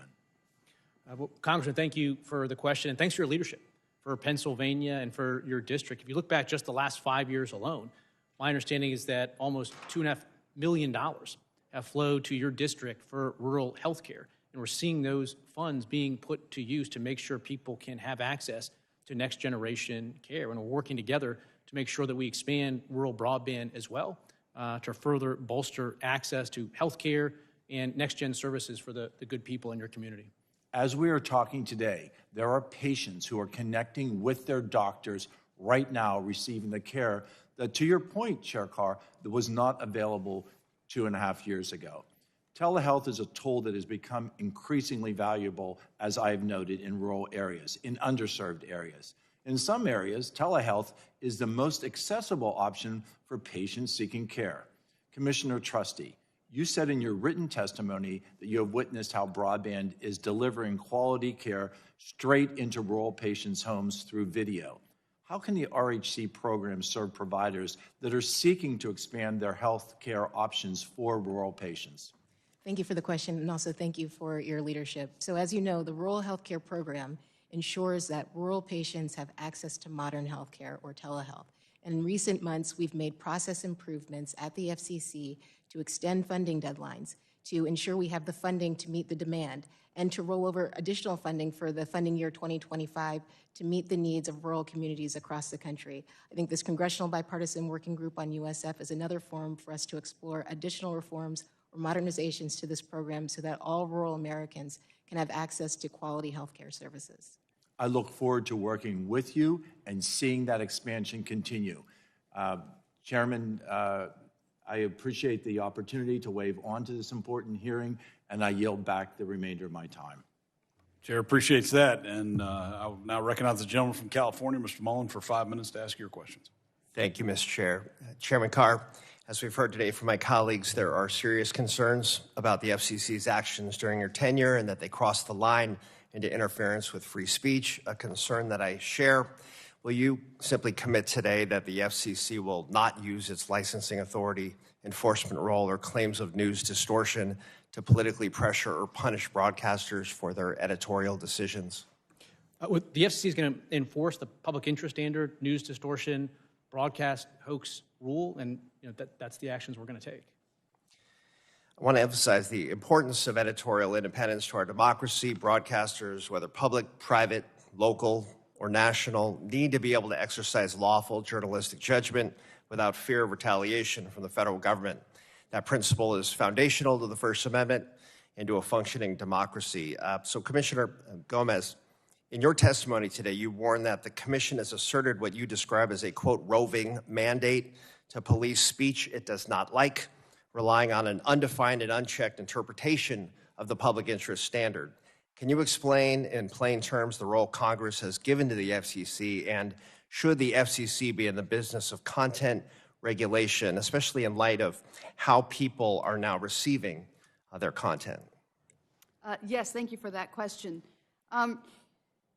The FCC does regulate the broadcast licensing to serve the public interest, but the public interest is not some nebulous standard that can be used in order to target any content that this administration doesn't like. And that is the problem with this continued use of this public interest standard, is that it exists to punish broadcasters because of their editorial decisions or because of their news reporting.